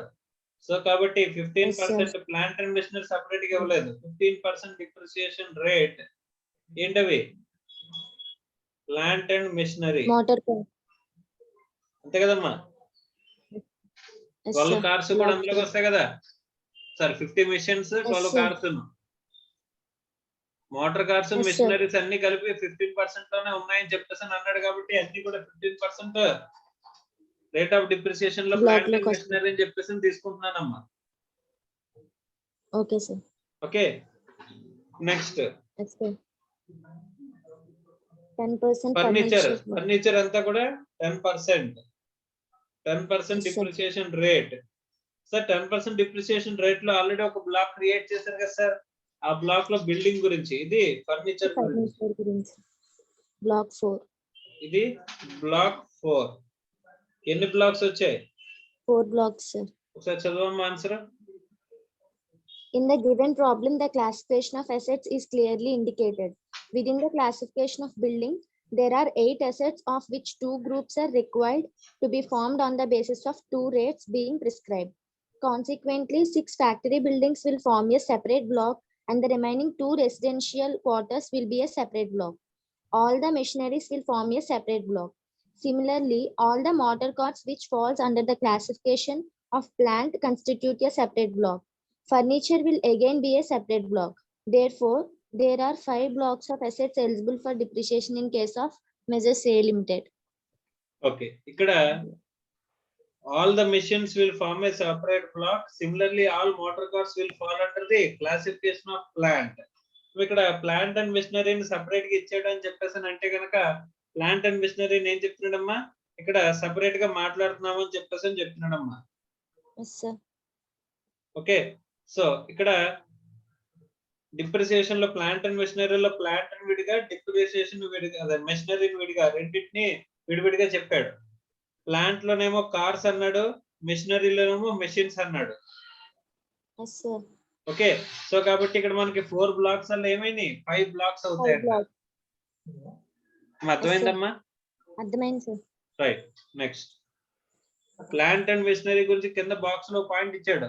ప్లాంట్ అని సెపరేట్ గా ఇస్తే ప్లాంట్ అని తీసుకోవాలి, మెషినరీ సెపరేట్ గా ఇస్తే మెషినరీ తీసుకోవాలి. రెండింటిని కలిపి ప్లాంట్ అండ్ మెషినరీ ఇస్తే రెండింటిని సెపరేట్ గా తీసుకోవాలన్నాడు.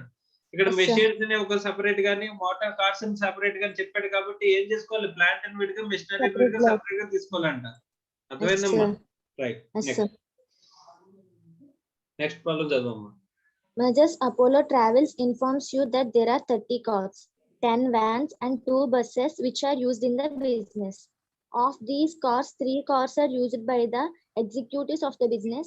All the other vehicles are used in the business of running them on hire for the tourists. You are further informed that the rate of depreciation is 15% for motor cars other than those used in the business of running them on hire and 30% for motor buses and motor taxis. Group these assets into blocks. ఎన్ని blocks వస్తాయమ్మా? ఎన్ని blocks వస్తాయి? ఇవన్నీ కూడా motor cars, vans, buses ఇవన్నీ కూడా plant లోకి వస్తాయి. ఎందుకంటే ఎందులోని చెప్పలేకపోతే ఎందులోకి తీసుకురావాలన్నాడు, ప్లాంట్ లోకి తీసుకురావాలన్నాడు. అంతే కదా. సో ప్లాంట్ లోకి వస్తే కనుక ప్లాంట్ లో మళ్ళీ ఎన్ని ఉన్నాయి, డిప్రిసియేషన్ రేట్స్ 2 ఉన్నాయి. ఇక్కడ ఇచ్చిన రేట్స్ 15%, 30%. సో ఇప్పుడు ఒకసారి answer చదవమ్మా. All the vehicles fall under the classification plan. Within this classification, there are 2 rates of depreciation applicable in this problem. Therefore, there are 2 blocks of assets in the case of Measures Apollo Travels. One block will comprise of the 3 cars used by the management of the business, and another block will comprise of 27 cars, 10 vans, and 2 buses.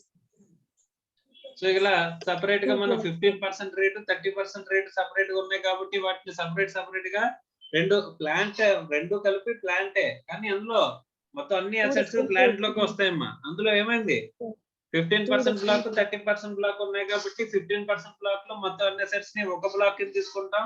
30% plant లో మొత్తం అన్ని assets ని కలిపి ఒక black కింద మనం తీసుకుంటా ఉంటాం. అర్థమైందా బైఫర్కేషన్ అనేది? Yes sir.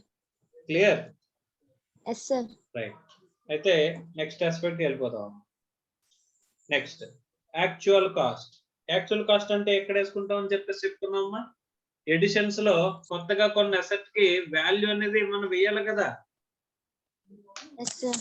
మనం ఓపెనింగ్ WDV తీసుకున్న తర్వాత ప్లస్ ఎడిషన్స్ అని రాస్తున్నామా? Yes sir. ఎడిషన్స్ అని రాసే చోట ఎంత వాల్యూ అనేది వేయాలి కొత్తగా కొన్ని అసెట్ కి అనేది మనం చూడాలంటే కనుక ఎక్కడ చూడాలంటే actual cost under section 43 sub section 1 లో చూడాలంట. అర్థమైందా? అర్థమైంది సార్. రైట్. సో చదువు అమ్మా first. The computation of actual cost of any asset acquired during the previous year assumes significance as the WDV of the relevant block would be enhanced by such amount. The correctness of the calculation of depreciation depends on the proper determination of amount of addition to the block values. So computation of actual cost of the asset acquired during the previous year. Okay, acquired during the previous year assumes significance as a WDV of the relevant block would be enhanced by such amount. అంటే opening WDV ఏదైతే ఉంటుందో దానికి edition చేస్తాం. During the year లో కొన్ని assets తో ఏం చేస్తామమ్మా? Add చేస్తాం కదా, ఎన్హాన్స్ చేస్తాం లేదా? పెంచమా? ఆ పెంచేటప్పుడు the correctness of the calculation of depreciation depends on the proper determination of the amount of addition to the block. Amount of addition to the block కి ఎంతైతే వాల్యూ వేస్తామో దాన్ని బేస్ చేసుకుని ఉంటుందని చెప్పేసి మనం మాట్లాడుకున్నాం. ఇక్కడ డిప్రిసియేషన్ గురించి రాసుకున్నప్పుడు ఇక్కడ మనం అనుకున్నాం చూడమ్మా, ఇక్కడ ఓపెనింగ్ WDV కి ఏం చేసాం? ఎడిషన్స్ అని చెప్పేసి యాడ్ చేసాం. ఆ ఎడిషన్స్ అనేది యాడ్ చేసిన చోట వాల్యూ ఏం రాశాను? యాక్చువల్ కాస్ట్ అని రాశాను. కనిపిస్తుందమ్మా? యాక్చువల్ కాస్ట్ అంటే సెక్షన్ 43(1). ఎంతవరకు ఎన్హాన్స్ చేస్తాము అసెట్ వాల్యూని అని చెప్పేసి అనేది ఇప్పుడు మనం వాల్యూ అనేది ఎలా క్యాలిక్యులేట్ చేయాలో నేర్చుకుంటున్నాం అంట. ఓకే సార్, ఎన్హాన్స్ అంటే ఏముంటది సార్? కొన్న వాల్యూ కదా, కొన్న వాల్యూ కింద ఎడిషన్స్ ఉంటాయా? అర్థమవుతుందా? కొన్న వాల్యూకి ఎడిషన్స్ గానీ డిలీషన్స్ గానీ ఏమన్నా ఉంటాయా అని చెప్పేసి అని అంటున్నాడు. ఒక అసెట్ ఎంతకైతే కొన్నావో దానికి కొన్ని అడ్జస్ట్మెంట్స్ చేయాలంటమ్మా. ఆ అడ్జస్ట్మెంట్స్ ఏంటని ఇప్పుడు మనం నేర్చుకుందాం. Okay sir. So first the actual cost of the asset shall be determined using the following steps. Okay. Cost of purchase. మీకు క్వశ్చన్ లో కొన్ని ఆస్పెక్ట్స్ ఇచ్చి అసెట్ కాస్ట్ ని డిటర్మైన్ చేయడానికి కొన్ని ఆస్పెక్ట్స్ ఇస్తాడమ్మా. ఆస్పెక్ట్స్ లో ఏవి మనం అడ్జస్ట్మెంట్ ఎడిషన్ పాజిటివ్ అడ్జస్ట్మెంట్ చేసి అసెట్ కి యాడ్ చేయాలి, కొన్ని ఏవి మనం అసెట్ లోంచి వాల్యూ లోంచి మైనస్ చేయాలనేది మనం చూసుకుంటా ఉంటామా. Okay right, చదవమ్మా.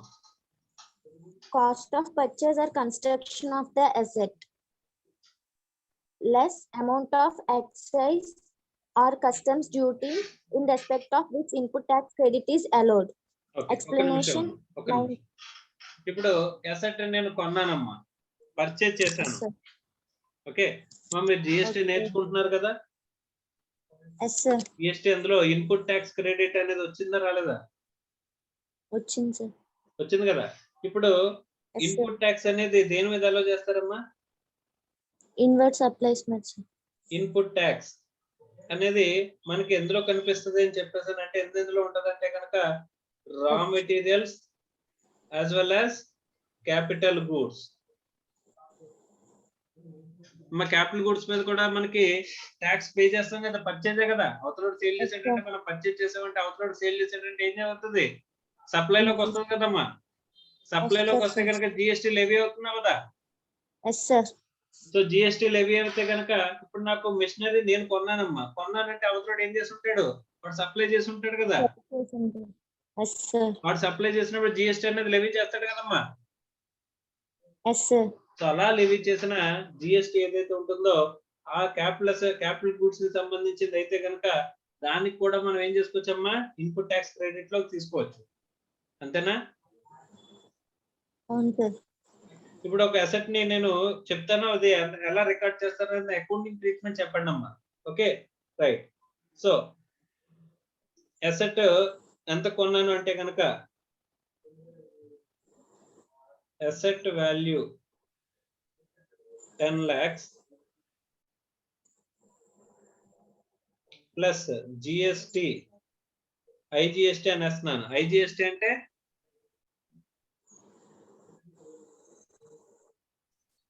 CGST SGST కలిపిన వాల్యూ. ఒకవేళ వేరే స్టేట్ కి మనం ట్రాన్సాక్షన్స్ చేస్తున్నట్లయితే అక్కడ IGST ఉంటుంది. నార్మల్ గా అయితే CGST SGST 9% అని వేయాలి కదమ్మా. అలా వేయకుండా డైరెక్ట్ గా నేను IGST అని చెప్తాను 18% అని వేసేస్తున్నాను. అంతా 1,80,000. టోటల్ గా నేను ఎంత పెట్టి పర్చేజ్ చేసిన అసెట్ ని invoice value of the asset. 1,18,000. Invoice value of asset including depreciation is including GST. ఎంతమ్మా? 11,80,000. 80,000. నువ్వు కొన్నప్పుడు ఆ అసెట్ ని ఎంతకు రికార్డ్ చేస్తావు బుక్స్ లో? ఎలా రికార్డ్ చేస్తావు? దీనికి ఎంట్రీ చెప్పమ్మా. Asset entry, asset recording entry. Asset account debit to cash or banks. Asset account debit to Cash or bank. Cash or bank. అంతేనా? ఎంత వాల్యూ అమౌంట్ ఎంత వేయాలి?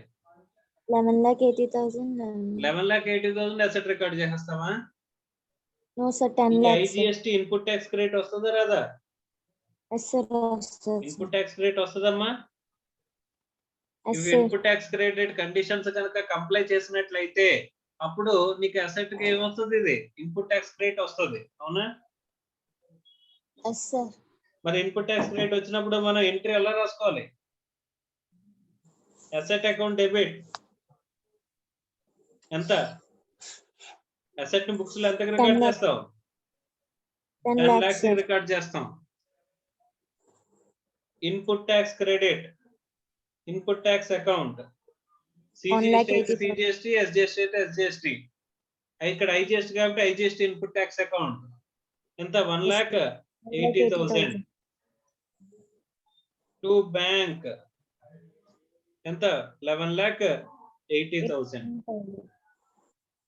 అసెట్ బుక్స్ లో ఎంతకి రికార్డ్ అవుతుందమ్మా? Exclusive of GST or inclusive of GST? Exclusive of GST sir. Okay. ఒకవేళ input tax conditions నేను comply చేయకపోవడం వల్ల నాకు ఇన్పుట్ ట్యాక్స్ రాదు అన్నాడు అనుకోమ్మా, అప్పుడు ఎంతకి రికార్డ్ చేస్తాం అసెట్ ని? 18. ఎంతకి రికార్డ్ చేస్తాం? 11,80,000 sir. 11,80,000. ఎందుకంటే అక్కడ మనకి ఆ GST అనేది ఇన్పుట్ ట్యాక్స్ క్రెడిట్ రాదు కాబట్టి సపరేట్ గా చూపించుకోవాల్సిన అవసరం లేదు. ఈ ఇన్పుట్ ట్యాక్స్ దేనికి అడ్జస్ట్ అవుతుందమ్మా? మన అవుట్పుట్ ట్యాక్స్ కి అడ్జస్ట్ అవుతుంది. ఇప్పుడు మనం సేల్ చేస్తాం కదా, సేల్ చేసినప్పుడు మనం ట్యాక్స్ కట్టాల్సి sir. వస్తుంది కదా. అవుట్పుట్ ట్యాక్స్ అకౌంట్ Yes, వస్తుందా sir. రాదా? Yes sir. అర్థమవుతుందా అసలు? అర్థమవుతుంది సార్. ఎంట్రీ వేసి చెప్పనా? చెప్పండి. రైట్. ఇప్పుడు మనం సేల్ చేస్తున్నాం అనుకోమ్మా. నేను 1,00,000 రూపాయల గూడ్స్ సేల్ చేశానమ్మా. ఓకే. సేల్ అంటే నేను సప్లై చేశాను. Sale value. ఓకే. దీనికి ఏం చేయాలి? Plus GST.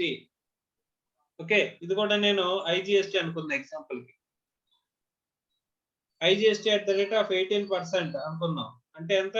18,000. అంటే 1,80,000. ఇది సేల్ ఎంట్రీ చెప్పమ్మా. మన బుక్స్ లో ఎలా రికార్డ్ చేసుకుంటూ సేల్ ఎంట్రీ చెప్పు. Cash or bank account debit to sales account. Bank account or cash account or party account.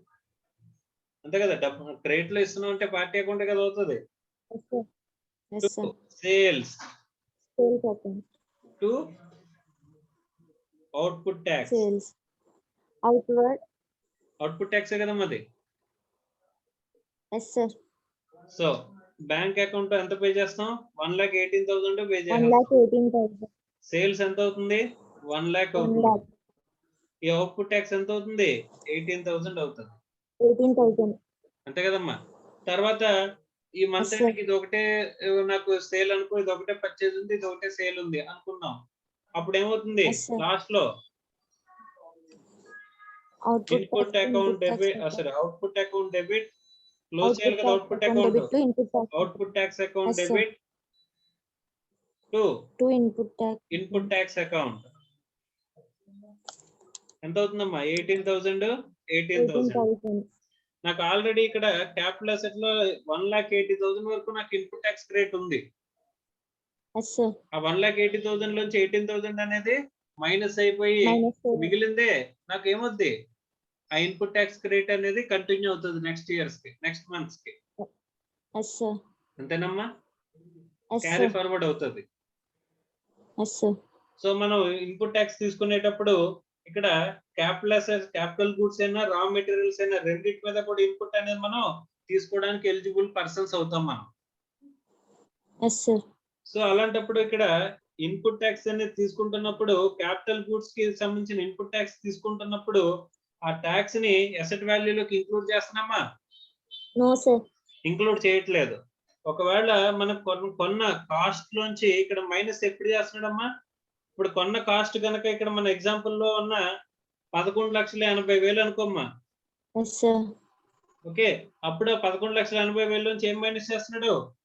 1,80,000, sir. 1,80,000 అనేది మైనస్ చేస్తున్నాడు అమ్మా. Minus. 1,80,000 అనేది మైనస్ చేస్తున్నాడు. ఎందుకంటే అసెట్ ఎంత రికార్డ్ చేస్తున్నాం? ఇంతగా జనరల్ గా మనం చూస్తే ఎంత రికార్డ్ చేసాం? 10 lakhs రికార్డ్ చేసాం. ఒకవేళ అది మనం credit input tax credit claim చేసుకోలేకపోతే, అలౌ చేయకపోతే Total value record, అసలు sir. అడ్జస్ట్మెంటే చేయం, అది మైనసే చేయం. Yes, sir. అర్థమైందా? ఇప్పుడు ఎప్పుడు మైనస్ చేస్తాం? If it is Input only tax credit క్లెయిమబుల్, తీసుకుంటాం. మనం క్లెయిమ్ చేసుకోగలిగితే మాత్రమే మనం మైనస్ చేస్తాము, లేకపోతే చెయ్యము Minus. అని చెప్పేసి అని అంటున్నాడు.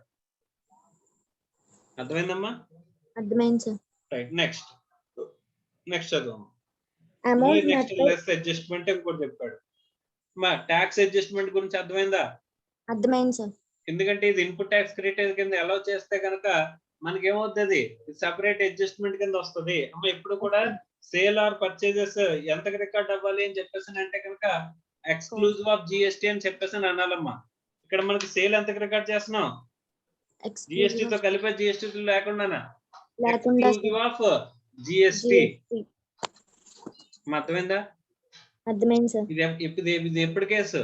ఇది రిజిస్ట్రేషన్స్ ఎన్ని రకాలు? 2 రకాలు. అంటే మనకి మామూలుగా ప్రస్తుతానికి అంటున్నాను, యాక్చువల్ గా మూడు రకాలు ఉంటాయి. కానీ ఫస్ట్ నార్మల్ గా కాంపోజిషన్ రిజిస్ట్రేషన్, తర్వాత regular registration. Yes, sir. Okay, so అక్కడ కాంపోజిషన్ అయితే అక్కడ సేల్స్ ఎలా ఉంటాయి? సేల్ వాల్యూ ఎలా ఉంటది? Exclusive of GST, inclusive of జిఎస్టీయా? మా కాంపోజిషన్ అదే అయిందా అవ్వలేదు? Regular registrations sir. అయినాయా? అయింది, sir. కాంపోజిషన్ అంటే అర్థమైందా, అర్థం కాలేదా? రైట్, కాంపోజిషన్ అంటే ఏంటంటే నార్మల్ గాని మనం సేల్ వాల్యూ ఎంతైతే ఉందో, ఇప్పుడు నార్మల్ గా రెగ్యులర్ రిజిస్ట్రేషన్స్ 2 రకాలు అని చెప్పేసి మనం మాట్లాడుకుంటాం. రిజిస్ట్రేషన్స్ ఎన్ని రకాలు? 2, regular, composition.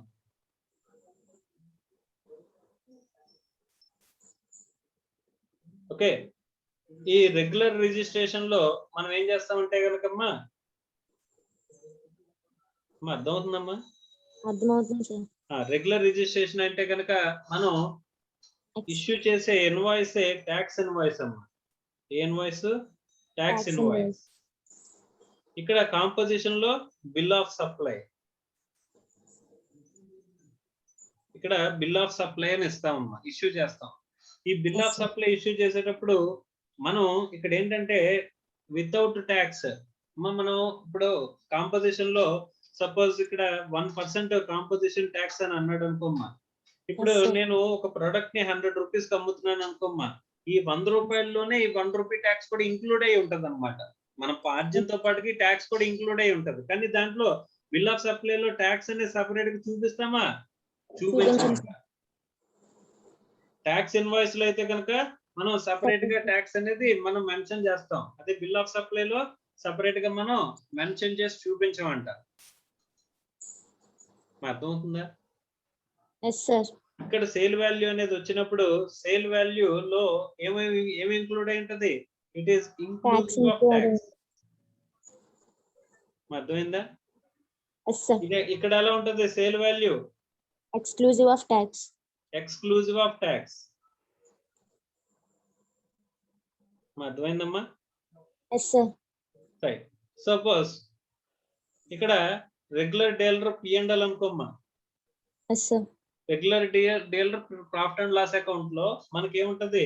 Sales, closing stock, opening stock, purchases, gross profit ఇలా ఉంటాయి కదా. Yes, sir. ఇక్కడ సేల్ పర్చేజ్ లో ట్యాక్స్ అనేది వస్తుందా? రాదు సార్. Exclusive. Exclusive if is a regular dealer sale purchase లో ట్యాక్స్ అనేది రాదు. పోనీ Yes, sir. ఇక్కడ డిఫరెన్స్ ఆఫ్ ట్యాక్స్ పే చేస్తాం కదమ్మా. ఇప్పుడు Yes, మన sir. సేల్ కి పర్చేజ్ కి మధ్యలో డిఫరెన్స్ ఆఫ్ ట్యాక్స్ మనం పే చేయాల్సి వచ్చింది అనుకో, is it and P&L expenditure కింద కనిపిస్తుందా ట్యాక్స్? కనిపించదు సార్. కనిపించదు. ఎందుకంటే ఎక్స్క్లూజివ్ ఆఫ్ రెండింటిని అసలు ట్యాక్స్ అనేది Yes. P&L నుంచి తీసి పడేసాం పక్కకి. Yes, sir. అంతే కదమ్మా. Yes, right. sir. సో అదే కాంపోజిషన్ డీలర్ అనుకోమ్మా. Inclusive, sir. కాంపోజిషన్ డీలర్ అంటే Sales and purchase లోని ట్యాక్స్ అనేది tax. ఇంక్లూడ్ అయిపోతుంది. ఎందుకంటే ఇన్పుట్ ట్యాక్స్ క్రెడిట్ కి ఎలిజిబుల్ కాదు కాబట్టి. Yes, sir. సేల్స్ లోని ట్యాక్స్ అనేది ఇంక్లూడ్ అయిపోతుంది. ఎందుకంటే సెపరేట్ గా చార్జ్ చేయడు కాబట్టి. Yes, sir. సో ఇప్పుడు మనం పే చేసే ట్యాక్స్ అనేది ఏమవుతుంది? ట్యాక్స్ ఎక్స్పెన్స్ కింద మనకి P&L లో కనిపిస్తుంది అంట. Yes, sir. అంటే ఇక్కడ ట్యాక్స్ ఎక్స్పెన్స్ ఎంతైతే కనిపిస్తుందో దాని మీద 1% అనుకోమా, దానికి ప్రపోర్షనేట్ గా సేల్ అనేది ఇక్కడ క్లియర్ గా కనిపిస్తుంది. Yes, sir. అర్థమైందమ్మా? సో దట్ ఈస్ అర్థమైంది సార్. కాంపోజిషన్. Okay sir. అర్థమైందా? అర్థమైంది సార్. రైట్. ఇప్పుడు సపోజ్ నేను కాంపోజిషన్ డీలర్ అనుకోమ్మా. Yes sir. ఇప్పుడు నాకు అసెట్ ఎంత రికార్డ్ అవుతుందమ్మా? inclusive of tax, sir. దాని మీద ఇన్పుట్ నాకు 18 ఎలిజిబుల్ కాదు కదా. అలాంటప్పుడు Yes, ఇక్కడ sir. లెస్ అడ్జస్ట్మెంట్ మైనస్ చేయాల్సిన అవసరం ఉందా? No, sir. మైనస్ చేయాల్సిన అవసరం లేదు. లేదు. Is it clear or not? Regular dealer అయితే అందులోని Minus ఇన్పుట్ చేయాలి. కండిషన్స్ అన్ని సాటిస్ఫై చేస్తే అప్పుడు Minus ఆ పర్టికులర్ అసెట్ యొక్క ఇన్పుట్ ట్యాక్స్ అనేది మనం ఏం చేసుకోవచ్చు? మైనస్ అవుతుంది. Yes, sir. Clear? Clear, sir. Suppose ఒక చిన్న క్వశ్చన్ అడగచ్చా GST లో? అడగండి సార్. మోటార్ కార్ ని కొన్నామమ్మా, దాని మీద ఇన్పుట్ క్లెయిమ్ Yes, sir. చేసుకోవచ్చా? Input tax credit eligible assets అని చెప్పేసి అని ఉంటాయి కదమ్మా. Sir. Eligible assets, ineligible assets. Input tax credit అయిందా అవ్వలేదా? అయింది సార్. అందులో ఇన్ఎలిజిబుల్ అసెట్స్ లో మోటార్ కార్ అనేది ఉంటదమ్మా. మోటార్ కార్ మీద అసెట్ అనేది ఇన్పుట్ అనేది నువ్వు క్లెయిమ్ చేయలేవు unless otherwise you are a dealer in motor cars Motor car or business. Motor cars నువ్వు ఏం చేయాలి? హైర్ కి Business. తిప్పుతుంటే కనుక. Yes, sir. Okay, Ola Uber లాగా నువ్వు ఇప్పుడు ఒక కార్ ని ట్రావెల్స్ ని తిప్పుతుంటే కనుక అప్పుడు ఉపయోగపడుతుందమ్మా. లేకపోతే అది ఇన్పుట్ ట్యాక్స్ క్రెడిట్ నువ్వు క్లెయిమ్ చేయలేవు. Yes, sir. Okay, right. Next, so అలా ఇన్పుట్ ట్యాక్స్ రేట్ అలో చేస్తే మైనస్ చేస్తాం. ఇన్పుట్ ట్యాక్స్ రేట్ అలో చేయకపోతే అసలు మనం మైనస్ అనే అడ్జస్ట్మెంట్ తీసుకోం. కానీ ఇక్కడ కాస్ట్ ఆఫ్ ది పర్చేజ్ అన్న చోట ఏ వాల్యూ తీసుకోవాలి? ఇన్వాయిస్ వాల్యూ తీసుకోవాలి, ఇంక్లూజివ్ ఆఫ్ ట్యాక్స్ తీసుకోవాలి. అప్పుడు మాత్రమే అడ్జస్ట్మెంట్ అనేది వస్తుంది. Yes, sir. అర్థమైందా? Yes, sir. Right. Next, Amount met by any authority or other person by way of subsidy or grant either directly or indirectly, even if the subsidy or grant or reimbursement is of such nature that it cannot be directly relatable to the asset acquired, then so much of the cost as is relatable to such subsidy or grant or reimbursement shall not be included in the actual cost of the asset to the SSC. Okay, ఇక్కడ ఏమంటున్నాడమ్మా? Amount met by the authority or other person by way of subsidy or grant either directly or indirectly, even if the subsidy or grant or reimbursement is of a nature that it cannot be directly relatable to the asset acquired, then so much of the asset cost as it is relatable to such a subsidy or grant or reimbursement shall not be included in the actual cost అంటున్నాడు. అంటే ఇప్పుడు నీకు invoice value 11,80,000, Yes, sir. అందులో GST 1,80,000. కానీ government ఏం చేస్తుందంటే నువ్వు particular place లో నువ్వు ఇండస్ట్రీ పెడుతున్నావు, కొత్త మిషనరీ కొంటున్నావు, అక్కడ ఎంప్లాయ్మెంట్ ప్రొవైడ్ చేస్తున్నావు అని చెప్పేసి నీ ఉద్దేశంలో నీకు అసెట్ కొన్న దాంట్లోంచి నువ్వు ఎంతైతే అసెట్స్ కొంటావో అందులో 20% వాల్యూ ఎక్స్క్లూజివ్ ఆఫ్ GST నేను నీకు ఏమిస్తాను, సబ్సిడీ అనేది ఇస్తాను అని చెప్పేసి చెప్పారంట. అంటే 10 లక్షలు పెట్టుకున్న అసెట్ అంటే 11,80,000లో 1,80,000 GST కాబట్టి అది తీసి పక్కన పెట్టేస్తే మిగతా 10 10 lakhs. లక్షల మీద 20% నీకు ఏం చేస్తానంటున్నాడమ్మా? ఇక్కడ సబ్సిడీ ఇస్తానని చెప్పేసి చెప్పాడంట. అంటే ఎంత? 2 lakhs వరకు నీకు సబ్సిడీ ఇచ్చాడంట. Yes, sir. సో అంటే 10 lakhs మీద 2 lakhs అంటే అది 2 lakhs మైనస్ అవుతుంది కదా. Yes, sir. ఆ 2 lakhs ని మనం జనరల్ గా ఏం చేస్తామమ్మా, ఇలాంటి సబ్సిడీలు వస్తే కనుక కాస్ట్ ఆఫ్ ది అసెట్ నుంచి మనం మైనస్ చేస్తాం. Minus చేస్తాం, sir. సో ఇక్కడ కూడా అదే చెప్తున్నాడు, అదే మైనస్ చేయమని చెప్పేసి అని చెప్తున్నాడు అమ్మా. Yes, sir. అది మనం ఎంత రావట్లేదు కదా, మనం Yes, sir. ఎంత రావని కాస్ట్ ని ఏం చేస్తాం, మైనస్ Minus చేస్తాం కదా. చేస్తాం. Yes, sir. Right, next. Amount of payment made with regard to the acquisition of the asset or part of the asset for which the payment or aggregate of payments made to a person in a day exceeds rupees 10,000 and is made otherwise than by way of an account payee check or account payee bank draft or use of electronic clearing system through a bank account or through such other electronic mode as may be prescribed. Second proviso to section 43 subsection 1. Okay, ఇక్కడ ఒక విషయం చూడాలమ్మా, ఇది చాలా important aspect. ఇప్పుడు ఎప్పుడైనా సరే economy, ఏ economy అయినా సరే, ఎకానమీ ఇంప్రూవ్ అవ్వాలంటే కనుక అక్కడ ఏముండకూడదమ్మా, బ్లాక్ మనీ అనేది ఉండకూడదు. మా బ్లాక్ మనీ అంటే ఏంటి, ట్యాక్స్ పే చేయకుండా ఉన్న అమౌంట్ ని బ్లాక్ మనీ అంటారు, అంతే కదా. Yes, sir. సో బ్లాక్ మనీని రెస్ట్రిక్ట్ చేయడానికి, బ్లాక్ మనీని కంట్రోల్ చేయడానికి మన వాళ్ళు, ఇప్పుడు బ్లాక్ మనీ అంతా అది ఎందులో ఉంటదమ్మా, జనరల్ గా బ్యాంక్ అకౌంట్ లో ఉంటదా, బ్యాంక్ sir. అకౌంట్ లో వేస్తే కనుక పట్టేసుకుంటారు లేదా, ట్రాన్సాక్షన్ ట్రాకింగ్ ద్వారా Yes, పట్టుకోవచ్చు. sir. సో కాబట్టి జనరల్ గా బ్లాక్ మనీ అంటే క్యాష్ లో ఉంటదమ్మా. మరి ఈ బ్లాక్ మనీని ఎరాడికేట్ చేయాలి అని చెప్పేసి ఉద్దేశంలో ఏం చేద్దాం అనుకుంటున్నారు అంటే, దేన్ని కంట్రోల్ చేయాలి, క్యాష్ ట్రాన్సాక్షన్స్ ని కంట్రోల్ చేయాలి. అర్థమైందా? అర్థమైంది సార్. సో ఆ బ్లాక్ మనీని ఎరాడికేట్ చేయాలంటే కనుక ఫస్ట్ ఆఫ్ ఆల్ మనం ఏం చేయాలంటే, one of the aspect is to control the cash transactions. Cash transactions maximum తగ్గించేయాలి. Yes, sir. అందుకోసం అని చెప్పేసి ఉద్దేశంలో ఈ ప్రొవిజన్ అనేది యాడ్ చేశారమ్మా. వీళ్ళు అనేది ఏంటంటే కనుక, నువ్వు క్యాష్ లో కనుక ఒక పర్సన్ కి, అంటే other than by way of cash లో అని చెప్పడు, other than by way of account payee cheque, account payee bank draft Yes, or sir. Electronic clearing system ద్వారా ట్రాన్సాక్షన్, అది కూడా బ్యాంక్ ద్వారా జరగాలి. అలా కాకుండా ఇంకా ఏ అదర్ మోడ్ లో జరిగినా, ఇంకా అదర్ మోడ్ అంటే మిగిలింది ఏంటమ్మా, account payee Cash. Cheque, account payee draft, electronic transfers కాకుండా మిగిలింది ఏంటి, Cash, sir. Other than those transactions జరిగితే కనుక ఎంత అంటున్నాడు, పర్ డే 10,000. పర్ పర్సన్ 10,000 కంటే ఎక్కువ కనుక నువ్వు పే చేసేది ఉంటే అని చెప్పేసి అంటున్నాడు. ఒక రోజులో 10,000కి మించి పే చేసిన, ఆర్ ఒక రోజులో డిఫరెంట్ అమౌంట్స్ పే చేశాను, వాటి అగ్రిగేట్ చూసుకుంటే 10,000. Yes, sir. అలా చూసుకున్నా ఒకే పర్సన్ నువ్వు పే చేసావు అని చెప్పేసి కనుక కనిపిస్తే దాన్ని అంతటినీ కూడా ఏం చేయమంటున్నాడమ్మా, అలాంటి ఎక్సీడెడ్ అమౌంట్స్ అన్నిటిని కూడా దీని నుంచి అసెట్ నుంచి ఎక్స్క్లూడ్ చేసేయమంటున్నాడు. Exclude Yes, sir. చేస్తే డిప్రిసియేషన్ తగ్గిపోదా, తగ్గిపోద్ది సార్. సార్ తగ్గిపోయినా సరే మనల్ని దేనికి ఇప్పుడు అది మన బెనిఫిట్, అది not benefit. No sir. So claim అది చేసుకోవడానికి. Curse to the SSC, Yes, sir. అవునా కదా.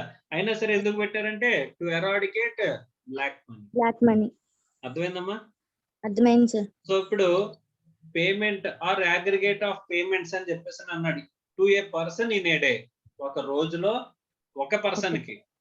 మనం ఈ ఒక రోజులో 10 మందికి 1,00,000 రూపాయలు ఇచ్చాం, ఒక్కొక్కడికి 10,000 ఇచ్చాం cash. Yes, sir. Is it added or not? Is it minus చేస్తామా ఇది? చెయ్యం సార్. ఎందుకు? ఒక రోజులో 1,00,000 రూపాయలు క్యాష్ పేమెంట్ చేసినప్పుడు కాదు, ఒక్కో పర్సన్ కే 10,000 కంటే ఎక్కువ పేమెంట్ చేస్తాం. 10 మందికి నేను 10,000 చొప్పున పే చేశాను. 10,000 మంది 10,000 దాటకూడదు అన్నాడు, 10,000 ఉండొచ్చు. Yes, sir. ఓకే, సో అంటే ఇక్కడ పేమెంట్ ఒక రోజులో 10,000 మించి పే చేసినా, లేకపోతే ఒకే రోజులో డిఫరెంట్ పేమెంట్స్ చేశాను నేను. ఒకే రోజులో నీకు నేను 5,000 ఒకసారి ఇచ్చాను, 7,000 ఒకసారి ఇచ్చాను, 2,000 ఒకసారి ఇచ్చాను. అంటే ఎంత ఇచ్చినట్టు 14,000 ఇచ్చానమ్మా నేను. Yes, sir. సో 14,000 అనేది ఎక్సెస్ ఆఫ్ 10,000. Yes, కానీ sir. ఒక రోజు ఇచ్చాను, కానీ డిఫరెంట్ పే రిసిప్ట్స్ లో ఇచ్చాను. అయినా సరే it is considered as deduction, minus చేయండి. మైనస్ చేయాల్సిన ఆస్పెక్ట్ లో తీసుకుంటారమ్మా. Suppose Yes, sir. నేను నీకే 10,000 ఇవాళ ఇచ్చాను, రేపు 10,000 ఇచ్చాను, ఇప్పుడు అది మైనస్ అవుతుందా? No sir. ఎందుకంటే విత్ ఇన్ ద లిమిట్ లో ఉంది. ఒకే పర్సన్ కి 2 రోజుల్లో డిఫరెంట్ డేస్ లో ఇచ్చాను. అలా కాకుండా సింగిల్ డే లోనే ఇస్తే ఈ మైనస్ అనేది లెస్ అనేది చేయాల్సిన అవసరం ఉంటుంది. Yes, sir. Next Forex fluctuations decrease in liability if any arising in respect of asset acquired from a country outside India. Section 43A. Okay, ఈ ఫారెక్స్ ఫ్లక్చుయేషన్ గురించి మనం నెక్స్ట్ క్లాస్ లో మనం మాట్లాడుకుందాం అమ్మా. Okay Yes, sir. రైట్. తర్వాత editions అంటే forex లో అంటే ఇది పాజిటివ్, ఇది నెగిటివ్ అడ్జస్ట్మెంట్ కదమ్మా. అందులో నేను యాడ్ అనే దాంట్లో సారీ ఇది నెగిటివ్ అడ్జస్ట్మెంట్, ఇక్కడ పాజిటివ్ అడ్జస్ట్మెంట్ అనేది యాడ్ అనే దాంట్లో లాస్ట్ లో ఉంటదమ్మా. ఉన్నదా? Yes, sir. ఉంది sir. Fourth సో ఆ one. రెండింటిని కూడా మనం రేపటి క్లాస్ లో మాట్లాడుకుందాం. ఈ లోపు ఫస్ట్ యాడ్ అనే దాంట్లో ఉన్న 3 ఆస్పెక్ట్స్ మనం చూసేద్దాం. Yes, sir. చదువు. Interest on loan borrowed for acquiring the asset payable up to the date on which the asset is first put to use. Section 36 subsection 1. Normal గా ఇంట్రెస్ట్ ఇప్పుడు accounts లో మీరు నేర్చుకుంటారమ్మా. ఒక అసెట్ ని కొనడం కోసం నేను లోన్ తీసుకుంటే కనుక ఆ లోన్ వాల్యూ, లోన్ మీద ఇంట్రెస్ట్ అనేది పెరుగుతుంది అనుకోమ్మా. అది Yes, sir. అసెట్ అనేది ఇన్స్టాలేషన్ రెడీ టు యూజ్ వచ్చేంత వరకు ఉన్న ఇంట్రెస్ట్ ని మనం ఏం చేస్తాం? Add చేస్తున్నారు. క్యాపిటలైజ్ చేస్తాం. అవునా? Yes, sir. అక్కడ రెడీ టు యూజ్, కానీ ఇన్కమ్ ట్యాక్స్ యాక్ట్ ఏంటి? Put to use. Put to use. So put to use చేసేంత వరకు ఉన్న ఇంట్రెస్ట్ అంతా ఇక్కడ ఏం చేయమంటున్నాడు? క్యాపిటలైజ్ చేయాలంటున్నాడు, అసెట్ కి యాడ్ చేయాలంటున్నాడు. ఇది కొన్న ప్రైస్ లో ఉంటుందా? మన అసెట్ Sir. కొన్న ప్రైస్ లో ఉంటుందమ్మా ఇది. ఉండదు sir. సో కాబట్టి ఏం చేయాలి? దీన్ని ఎడిషన్ Add చేస్తాం. చేయాలి. కొన్న ప్రైస్ కి దీన్ని యాడ్ చేస్తాం. అర్థమైందా? Yes, sir. ఎక్కడి వరకు అనేది ఇంపార్టెంట్. నార్మల్ గా అకౌంట్స్ లో రెడీ టు యూజ్, కానీ ఇన్కమ్ ట్యాక్స్ యాక్ట్ లో put to Put to use. use. Put to use వరకు ఉన్న అసెట్ యొక్క ఇంట్రెస్ట్ లోన్ బారోడ్ ని ఏం చేస్తామమ్మా? యాడ్ Add చేసుకుంటూ చేస్తాం. వెళ్తాం. Next Expenses incurred for acquiring the asset. Example, freight, insurance, loading, unloading, etc. So ఏదైనా ఎక్స్పెండిచర్ ఇంకర్ అయితే కనుక అది కాస్ట్ ఆఫ్ ది అసెట్ లో ఇంక్లూడ్ అవుతుందా? అవుతుంది sir. Cost of the asset లో నార్మల్ గా కనిపిస్తుంది అంటే అవ్వదు.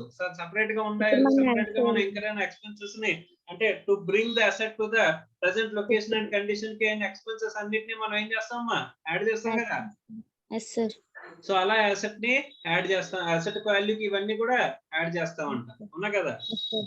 నార్మల్ గా Yes, అకౌంట్స్ sir. లో యాడ్ చేస్తాం కదమ్మా, అలాగే యాడ్ చేస్తాం. నెక్స్ట్ ఇన్స్టాలేషన్ Expenses వరకు అయిన ఎక్స్పెన్సెస్ అన్నిటిని కూడా మనం ఏం చేస్తాం? అసెట్ కి Add యాడ్ చేస్తాం చేస్తాం. కదా. Yes, sir. సో అలా నెక్స్ట్ చూద్దాం. Forex fluctuations, if any, arising in respect of assets acquired from a country outside India. So ఇది రెండింటి గురించి పాజిటివ్ నెగిటివ్ అడ్జస్ట్మెంట్స్ గురించి మనం రేపటి క్లాస్ లో డీటెయిల్ గా దీనికి ఒక ఎగ్జాంపుల్ ద్వారా మనం నేర్చుకుందాం అమ్మా. అర్థమైందా? సో ఈ plus minus forex fluctuation adjustment తప్ప మిగిలిన ఎంత కూడా అర్థమైందా లేదా అనేది చూసుకోండి. అర్థమైందమ్మా? Yes, sir. Right. So this is actual cost determination. దీనికి ఇంకా ఫర్దర్ గా స్పెషల్ సర్కమ్స్టాన్సెస్ లో మన యాక్చువల్ కాస్ట్ ని ఎలా డిటర్మైన్ చేయాలనే కేసెస్ కూడా ఉన్నాయి. అవి కూడా చూస్తేనే ఈ యాక్చువల్ కాస్ట్ అనేది కంప్లీట్ అవుతుంది అన్నమాట. Okay, so that we will complete in the next class. ఇంకా డిప్రిసియేషన్ గురించి కొన్ని పాయింట్స్ ఉన్నాయి. ఆ కొన్ని పాయింట్స్ చూసేస్తే అక్కడ టోటల్ గా డిప్రిసియేషన్ గురించి మనకి కంప్లీట్ అయిపోతుంది. ఆ తర్వాత నెక్స్ట్ ఆస్పెక్ట్స్ లోకి వెళ్ళిపోతుంది. ఓకే.